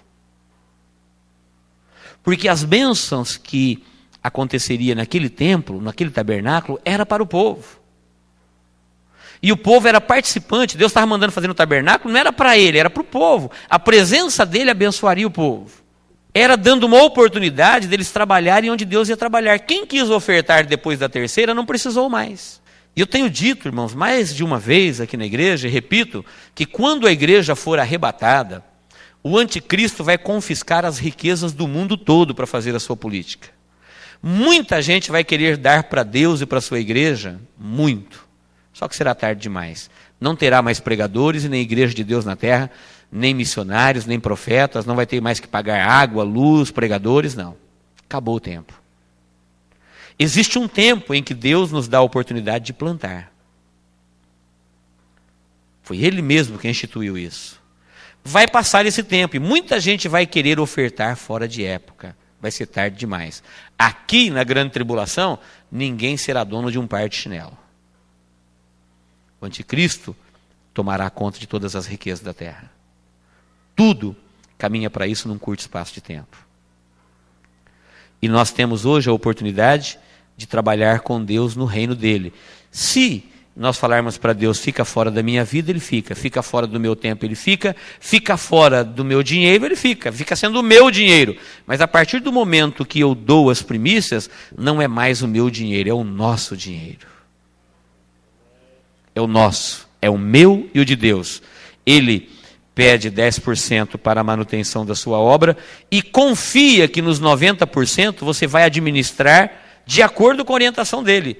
Quando eles davam a primícia, eles estavam consagrando a colheita como um todo a Deus. Não é para dar os 10% para a obra dele e os 90% fazer o que você quer. Ele confia que você vai administrar bem para o seu próprio conforto, para a sua própria segurança, para o seu próprio bem, os outros 90%. Ele confia na sua administração. Quando não chovia na terra durante 3 anos, Deus mandou o profeta Elias na casa de uma viúva, que ia fazer a sua última refeição. Fome na terra. 3 anos sem chover. Você pode imaginar 3 anos sem chover? E Deus mandou o profeta lá, e ele chegou na casa da viúva e falou que ele era o profeta do Senhor. E ela falou: ah, meu senhor, eu não tenho nada em casa. Tenho apenas um bocado de azeite, um pouquinho de farinha. Vou fazer minha última refeição, um bolo, para mim e para o meu filho, vou comer e depois vamos morrer. Ele falou: entra na tua casa e faz do jeito que você falou. Pode fazer o bolo, só que você traz para mim, aqui fora. Se fosse você, essa viúva, o que você falaria para ele? Se você for bem sincero, não quero nem que você fale. Viúva, passando fome, última refeição, e chega um homem lá sacudido, forte: eu sou o profeta Elias, profeta do Senhor. O que você tem na sua casa? Eu tenho um bocadinho de farinha, um pouquinho de azeite, fazer um bolo e vou morrer. Pode fazer o bolo e traz para mim. Você não é profeta nem aqui, nem na China, eu ia falar para ele. Que homem de Deus, o quê? Ela fez. É profeta do Senhor, é palavra do Senhor, ela fez. E ele comeu. Não falou muito obrigado não, passar bem. Comeu.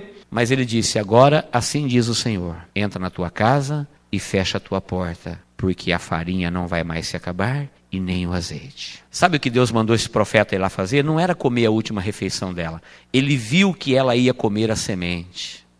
Ela ia comer e ia morrer como muitos já tinham morrido. E Deus mandou o profeta para ver se ela tinha coragem de oferecer o resto. Já que ela não ofereceu antes, ela tinha a última oportunidade de oferecer.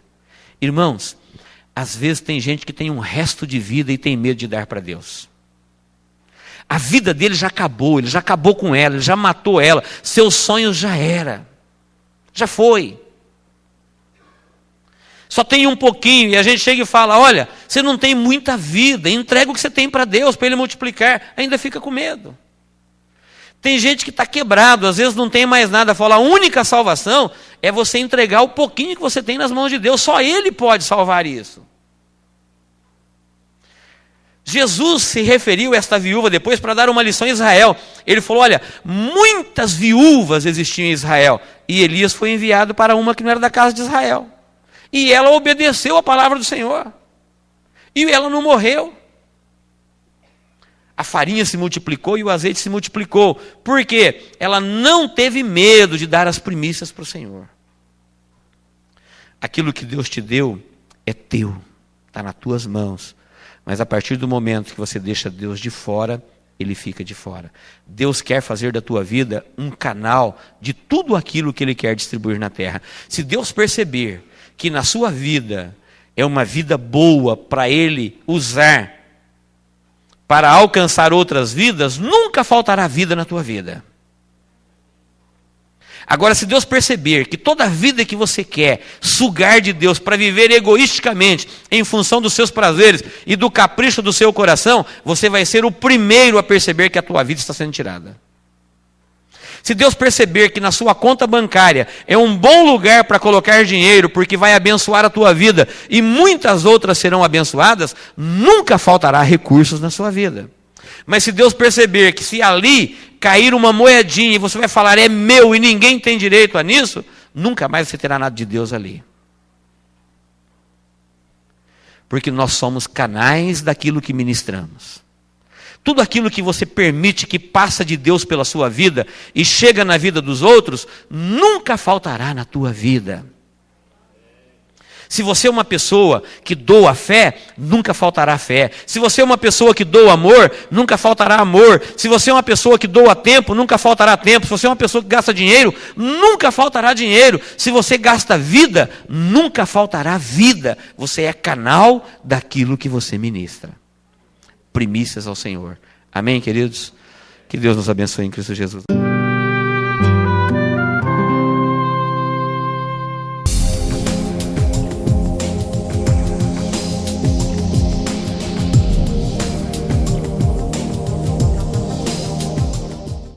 Quarta dispensação, volto fazendo uma recapitulaçãozinha. Consciente, governo humano. Ficou mais fácil para o homem agora encontrar o caminho da verdade. Na quarta dispensação, nós vamos ver que ela fica mais branda ainda. Porque na consciência o homem teria que sozinho escolher através da consciência. No governo humano ele tinha que escolher consultando entre si, os homens tinham que tirar conselho entre eles e escolher e encontrar o caminho perdido de volta para Deus. Agora nós encontramos Deus falando para Abraão: sai da tua terra, do meio da tua parentela e anda na minha presença e ser perfeito. E eu farei de você, veja quem vai fazer agora, eu farei de você uma grande nação. Então, chegou o juízo no governo humano, acabou o projeto suicida, projeto louco, doido, da Torre de Babel, nasceram as nações, cada nação foi para o seu canto, Deus não tinha uma nação na terra, nenhuma dessas nações que nasceram da Torre de Babel servia ao Senhor. Deus, que não tem pressa, é eterno, ele disse: farei para mim uma nação. Ele queria uma nação na terra, para através dela alcançar todas essas nações. Não desistiu deles. Chamou Abraão e falou: Abraão, anda na minha presença, ser perfeito. Abraão, e foi falando com Abraão, e durante 16 para 17 anos, Deus faz promessas e alianças com Abraão. E nasce aí então a dispensação patriarcal. Os patriarcas são Abraão, Isaque e Jacó. Apenas os três. Deus disse para ele que ele teria um dever. Eu coloquei na apostila que é importante notar que Noé era o 10º depois de Adão e Abraão é o 10º depois de Noé. Então o dever dele era sair da sua terra, da sua parentela e andar na presença do Senhor. Deus não queria fazer uma nação com as nações existentes, porque elas não buscavam ao Senhor. Então ele escolheu um homem piedoso, um homem de fé, fez a proposta para ele, revelou o seu plano para Abraão e falou: de você eu vou fazer. Só que esse homem já era velho, ele já tinha 100 anos, a sua esposa já tinha 90 e ela era estéril, não tinha filhos. Ele achou meio difícil no primeiro momento esse plano de Deus, mas não duvidou de que Deus era capaz de fazer isso. Por isso se tornou um patriarca, ou seja, um pai na fé. Ele acreditou, e o sinal de que Deus estava cumprindo com a sua parte, que o homem deveria cumprir com a dele, é que Deus deu a ele um filho. Ele teve um filho da velhice, mesmo a sua esposa sendo estéril, todo mundo conhece a história, nasceu Isaque. Pode observar que em todas as dispensações, o sinal de Deus é sempre um ato carinhoso de Deus. Na inocência, o homem não pediu para Deus uma mulher. Deus viu que ele precisava dela e fez para ele uma linda mulher. Deus disse: não é bom o homem ficar só. Na dispensação da consciência, Deus deu um sinal que, apesar da morte ter entrado no mundo, se o homem obedecesse, ele poderia se livrar da morte. Ele arrebatou para a sua glória Enoque. Na dispensação patriarcal, Deus disse para Abraão que para ele não tem impossível, ele faria dele uma nação, mesmo ele não tendo condições naturais de gerar um filho mais. Assim, mais para frente, ele recebeu o sinal, tinha uma promessa, e a promessa de Deus era: em ti serão benditas todas as nações da terra. Então eu acho muito interessante os detalhes bíblicos. Na primeira, Deus diz: você vai achar o caminho da verdade pela sua consciência. Na segunda, governo humano. Na terceira, o homem que já provou, Deus provou para o homem, e o homem provou para ele mesmo e para Deus, que ele não tem condições de se salvar seguindo a sua consciência. Quanta gente vive essa estupidez ainda nos dias de hoje? Eu tenho a minha consciência para com Deus. Se ele lesse a Bíblia um pouquinho, ele ia ver que essa experiência já foi feita no passado e não deu certo, acabou em juízo. Ninguém consegue se salvar obedecendo à voz da consciência. A pessoa só fala dela para se desculpar, porque a sua consciência o condena. Então, geralmente, a pessoa vai na igreja, compra uma Bíblia, fala o cara lá de cima: Deus é bom, eu nunca desrespeitei ele, eu respeito, dou o maior valor para quem crê. Na verdade, é ele falando para a sua consciência: me deixa em paz, eu não sou teu inimigo. É ele tentando acalmar a sua consciência que pune ele pela sua vida distante de Deus. Então quem anda por este caminho, anda por um caminho que Deus já provou para o homem que não dá certo. Quem acredita também nesta segunda maneira de viver, que é dias melhores virão, os governos humanos vão encontrar o caminho de viver bem na terra e fazer da terra um paraíso. Deus já deu esta oportunidade para a humanidade e ela não deu certo. Eles acabaram fazendo um projeto louco. Se você quiser esperar dias melhores dos governos da terra, espere, mas eles não virão. Aliás, hoje eu quero ver se dá tempo de estudar um pouquinho com vocês sobre essa estátua, que é Deus revelando o futuro dos governos da terra. Começaram com cabeça de ouro e terminaram com pés de barro. Ou seja, o governo dos homens está em derrocada. Está caindo dia após dia, está se degenerando espiritualmente, socialmente, politicamente, financeiramente, fisicamente. O homem que já viveu um milênio não vive hoje um século. O homem que já falou com Deus pessoalmente, hoje não acredita nem que ele fala mais ao Espírito. E ainda tem gente acreditando que somos um espírito evoluindo. Se você ler a Bíblia, você vai ver que não há nenhuma evolução. Há uma degeneração no espírito, na alma, no corpo, na terra, no físico, no ar, no mar, em todo tipo de vida que Deus criou. Céus e terras. Assim, queridos, nós sabemos pela dispensação patriarcal que Deus agora dá uma nova oportunidade, dizendo, olha, não deu certo com consciência, não deu certo com o governo humano, faz o seguinte, obedeça apenas, eu farei de você. Anda na minha presença, faz o que eu vou te falar, mesmo sem entender, e eu vou fazer de você uma grande bênção. Eu vou te abençoar, vou te falar para você, Abraão, tudo que você não sabe, vou revelar o céu, o plano divino, que eu tenho na minha mente, no meu coração, e você, a sua descendência, esta nação, vai receber os oráculos de Deus e vocês vão ministrar isso a todas as nações. Em ti serão benditas todas as nações da terra. Infelizmente, os descendentes de Abraão, aqui se fundem as festas com as dispensações. Falando de dispensação, nós começamos no Éden. Falando de festa, nós começamos aqui, na lei, na Páscoa, saindo do Egito. Falando em dispensação, Abraão, Isaque e Jacó. Quando foi na época de Jacó, os descendentes de Abraão foram para o Egito, rebelaram-se contra Deus, gostaram do Egito, gostaram da vida de idolatria pecaminosa do Egito, esqueceram Deus, e o juízo foram as pragas e as mortes dos primogênitos no Egito. Terminou a dispensação patriarcal ali, ela não teve sequência, Abraão, Isaque e Jacó.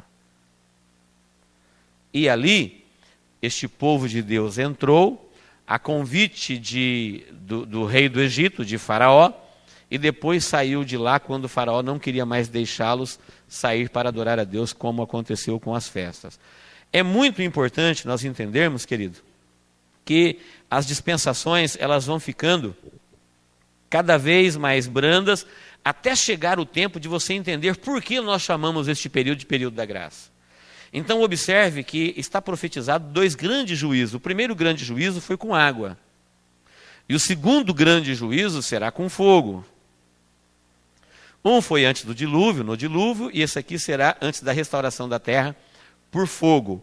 Dentro deste período nós temos uma revelação de Deus gradativa. No governo humano o homem teve a segunda oportunidade e recebeu de Deus orientação. Na patriarcal ele já recebe a ação de Deus. Na lei, ele vai receber a habitação de Deus na terra.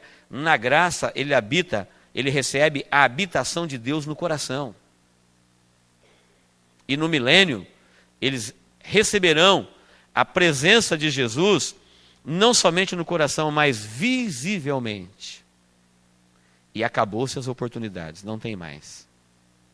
Aqui se esgotou a misericórdia de Deus. Quem salvou, quem se salvou, salvou. Quem não se salvou, perdeu-se porque rejeitou a revelação de Deus. Então, em cada uma dessas dispensações, nós encontramos Deus dando passos, deixando a situação mais fácil para o homem, reconhecê-lo e servi-lo. É importante notarmos algumas coisas na dispensação patriarcal. Quando Abraão creu na promessa de Deus, no projeto de Deus para a vida deles, nasceu a nação de Israel. Primeiro povo de Deus na terra. Até hoje, quando você vê essas intrigas no Oriente, tem gente que, por não conhecer a Bíblia, fala o povo encardido, o povo briguento.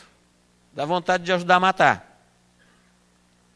É porque eles estão sem orientação do Espírito. O Espírito não está operando mais na vida deles. Hoje, eles são o vale de ossos secos, de Ezequiel 33. Literalmente, o Espírito Santo não está lá operando. Foi a figueira que foi cortada na raiz, só ficou a raiz, a árvore acima da terra caiu. O Espírito Santo hoje ele está operando nos gentios, na igreja. Quando eu estive em Israel, eu percebi isso, que é uma nação desenvolvida, rica, tem estilo de vida europeu. Jerusalém é uma capital de 600 mil, uma cidade de 600 mil habitantes. Mas você percebe que a presença de Deus não está lá. Quando você sai de lá, quando você sai do espaço aéreo de Israel e entra num país gentio qualquer, parece que você percebe no ar que Deus está disponível. É um povo triste. Os lugares sagrados são mais antros de demônios hoje do que qualquer outra coisa. Só serve para romaria, para idolatria, para mais nada. Quem vai a Israel hoje pensando em encontrar com o Espírito Santo de Deus, vai no lugar errado. Quem puder ir, como ensino teológico, para você estudar a Bíblia, você que já vai com o Espírito Santo no seu coração, é uma coisa recomendada para qualquer pessoa. Mas não vá lá para encontrar o Espírito Santo, ele está aqui com os gentios, no nosso meio, na nossa vida. Até a igreja ser arrebatada. Quando a igreja for arrebatada, então Deus não trata mais com os gentios, ele voltará a tratar com a nação de Israel. Esse tronco, este rebento de Jessé vai brotar novamente. O trono de Davi vai renascer. Mas hoje, isso não existe. E é importante nós entendermos que quando Abraão creu, nasceu este povo de Deus. E quando a igreja creu em Jesus, nasceu a igreja. Foi quando ele creu na palavra que nasceu uma nação de Deus. E a igreja não é diferente. Em qualquer lugar onde esta palavra é pregada e a pessoa acredita nisso, mesmo sem entender num primeiro momento. Se alguém perguntasse para Abraão no dia seguinte, para onde você vai? Ele ia dizer, Deus não falou, ele mandou eu sair da minha parentela. Estava indo para frente. Vai para um lugar que eu te mostrarei. Por que nasceu um povo? Porque a fé é o que Deus escolheu para alcançar a humanidade. É o meio. A Bíblia diz, sem fé é impossível agradar a Deus. Ele acreditou, saiu. A prova que eu sei que ele acreditou é que ele saiu. Se alguém perguntasse para ele, mas e a sua família, a sua parentela, seu gado, suas ovelhas? Não, Deus tem um outro projeto de vida para mim e eu vou obedecer. Ele falou que vai fazer de mim uma grande nação, eu acredito. É esta mensagem de Deus para a igreja hoje. Deus te chama para sair deste caminho das nações. Este caminho, Deus já provou que o governo humano ele está em derrocada. Se você quiser acreditar, acredite. Se você não quiser, mas quem vai vencer neste mundo em que vivemos é a igreja. Todos os demais reinos sucumbirão. Europa, África, Américas, grandes, pequenos, ricos, pobres, estão caminhando para a destruição. O único reino existente na terra hoje, que não vai perecer, que ele é eterno, ele existe, está vivendo e continuará existindo até a eternidade, chama-se Reino de Deus na terra. Não está no parlamentarismo, no presidencialismo, no capitalismo, na monarquia, ele está no coração das pessoas. É um convite para crer. Saia da tua terra, da tua parentela e vem para um lugar que eu te mostrarei. Nós não conhecemos o céu ainda. Nós não conhecemos Jesus pessoalmente. A nossa diferença, e aqueles que viveram antes de Jesus, é que eles aceitaram o Jesus que viria. Desde que Adão pecou, Deus prometeu Jesus, o descendente da mulher. E quem viveu durante esses 4 milênios, daqui até aqui, foram salvos pela fé em Jesus que viria. Por isso a referência que eu falei de Pedro, Pedro fala, olha, aqueles soberbos de coração, incrédulos que não deram ouvido à palavra de Deus nos lábios de Noé, tiveram que conhecer Jesus no Hades. Tiveram que ouvir a sua voz no Sheol, no inferno. A diferença deles para nós é que eles viveram até 4.000 anos antes de Jesus, e nós vivemos 2.000 anos depois. Eles foram salvos pela fé num Jesus que viria, e nós somos salvos pela fé num Jesus que já veio. Mas ninguém, diz a Bíblia aqui, a nenhum outro nome na terra é dado para salvar os homens, a autoridade para perdoar pecados. Ninguém verá a Deus a não ser por Jesus Cristo. Quem tem um outro intercessor irá para qualquer outro lugar, que no fim será lago de fogo e geena, mas não verá o Senhor. Porque quem veio para reconciliar o homem com Deus foi Jesus. O homem morreu, está distante de Deus, e Jesus foi o único que venceu a morte. Portanto, ele pode reconciliar o homem com Deus. Amém, queridos? Sempre quando você pensar em quarta dispensação, lembre-se, através da fé nasceu uma nação, a fé de Abraão, e através da fé nasce a igreja. Quando você crê nisso, você ingressa-se na igreja do Senhor. E aí você entra num reino que não terá fim. Amém?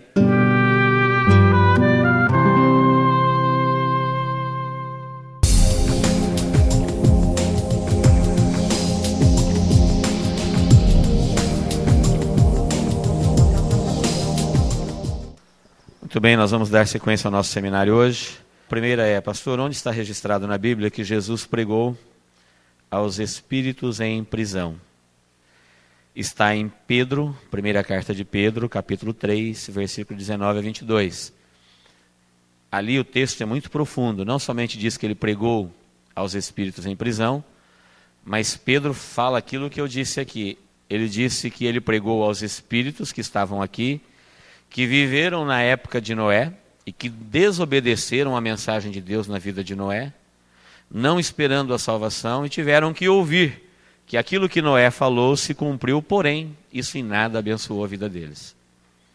Então é bastante importante esse texto de 1 Pedro 3, 19 a 22. A segunda pergunta, da mesma pessoa, por que governo humano? Porque o homem recebeu a ordem de governar e não Deus. Aqui na inocência, quem governava era Deus. Aqui, quem governava era a consciência. O homem tinha que seguir a sua própria consciência. Aqui Deus deu autoridade para o homem se agrupar, se ajuntar e governar.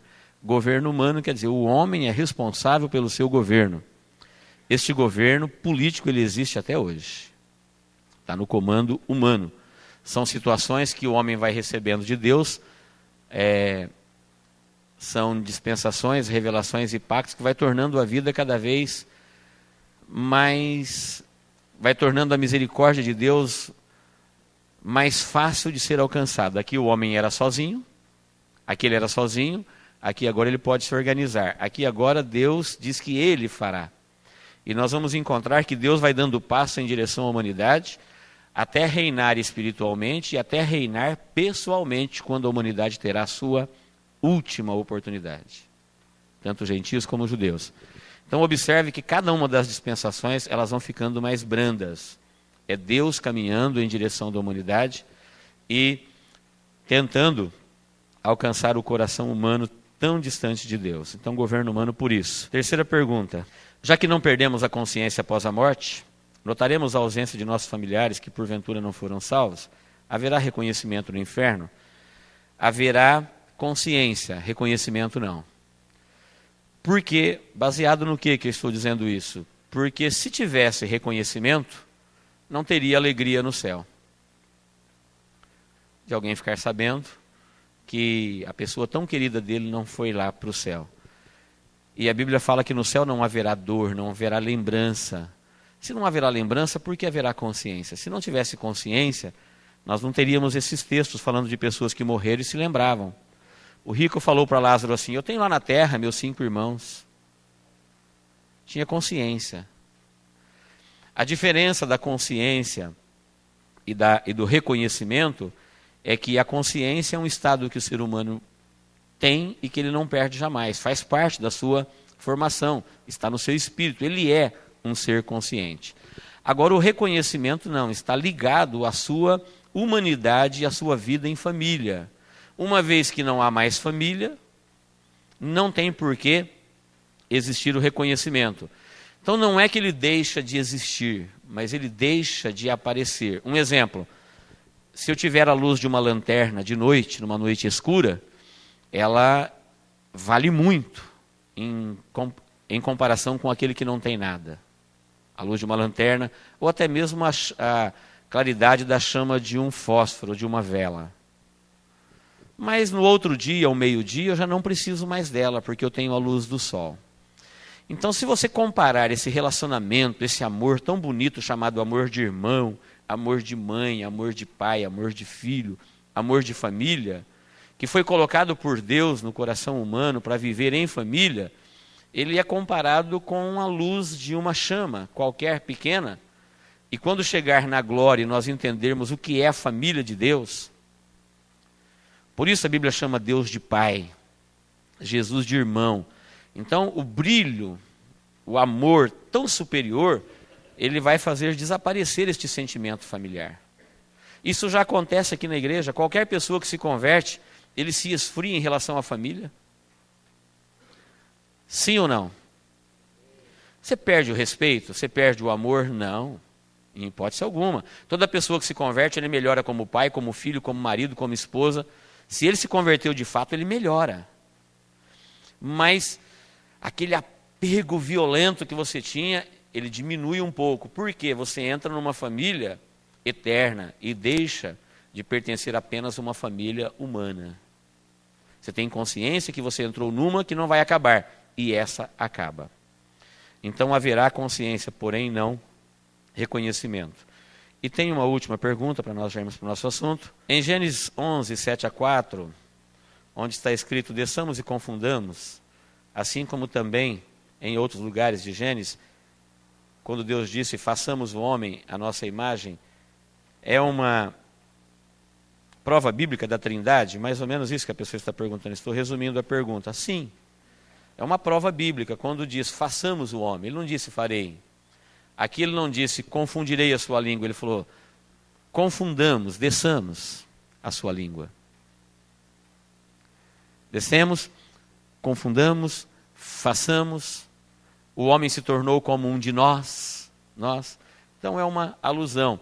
Como eu disse no começo, no primeiro dia, Deus aparece no plural, mas os seus atos estão no singular, porque Ele é Deus Pai, Deus Filho, Deus Espírito Santo, mas nós não temos 3 deuses, nós temos um Deus só. Assim como uma lâmpada, se eu colocasse 3 lâmpadas aqui, nós teríamos uma só claridade. 3 corpos, 3 faixas de luz, mas a claridade é uma só. E assim por diante. Então, é uma alusão, é um fundamento bíblico da Trindade. Amém?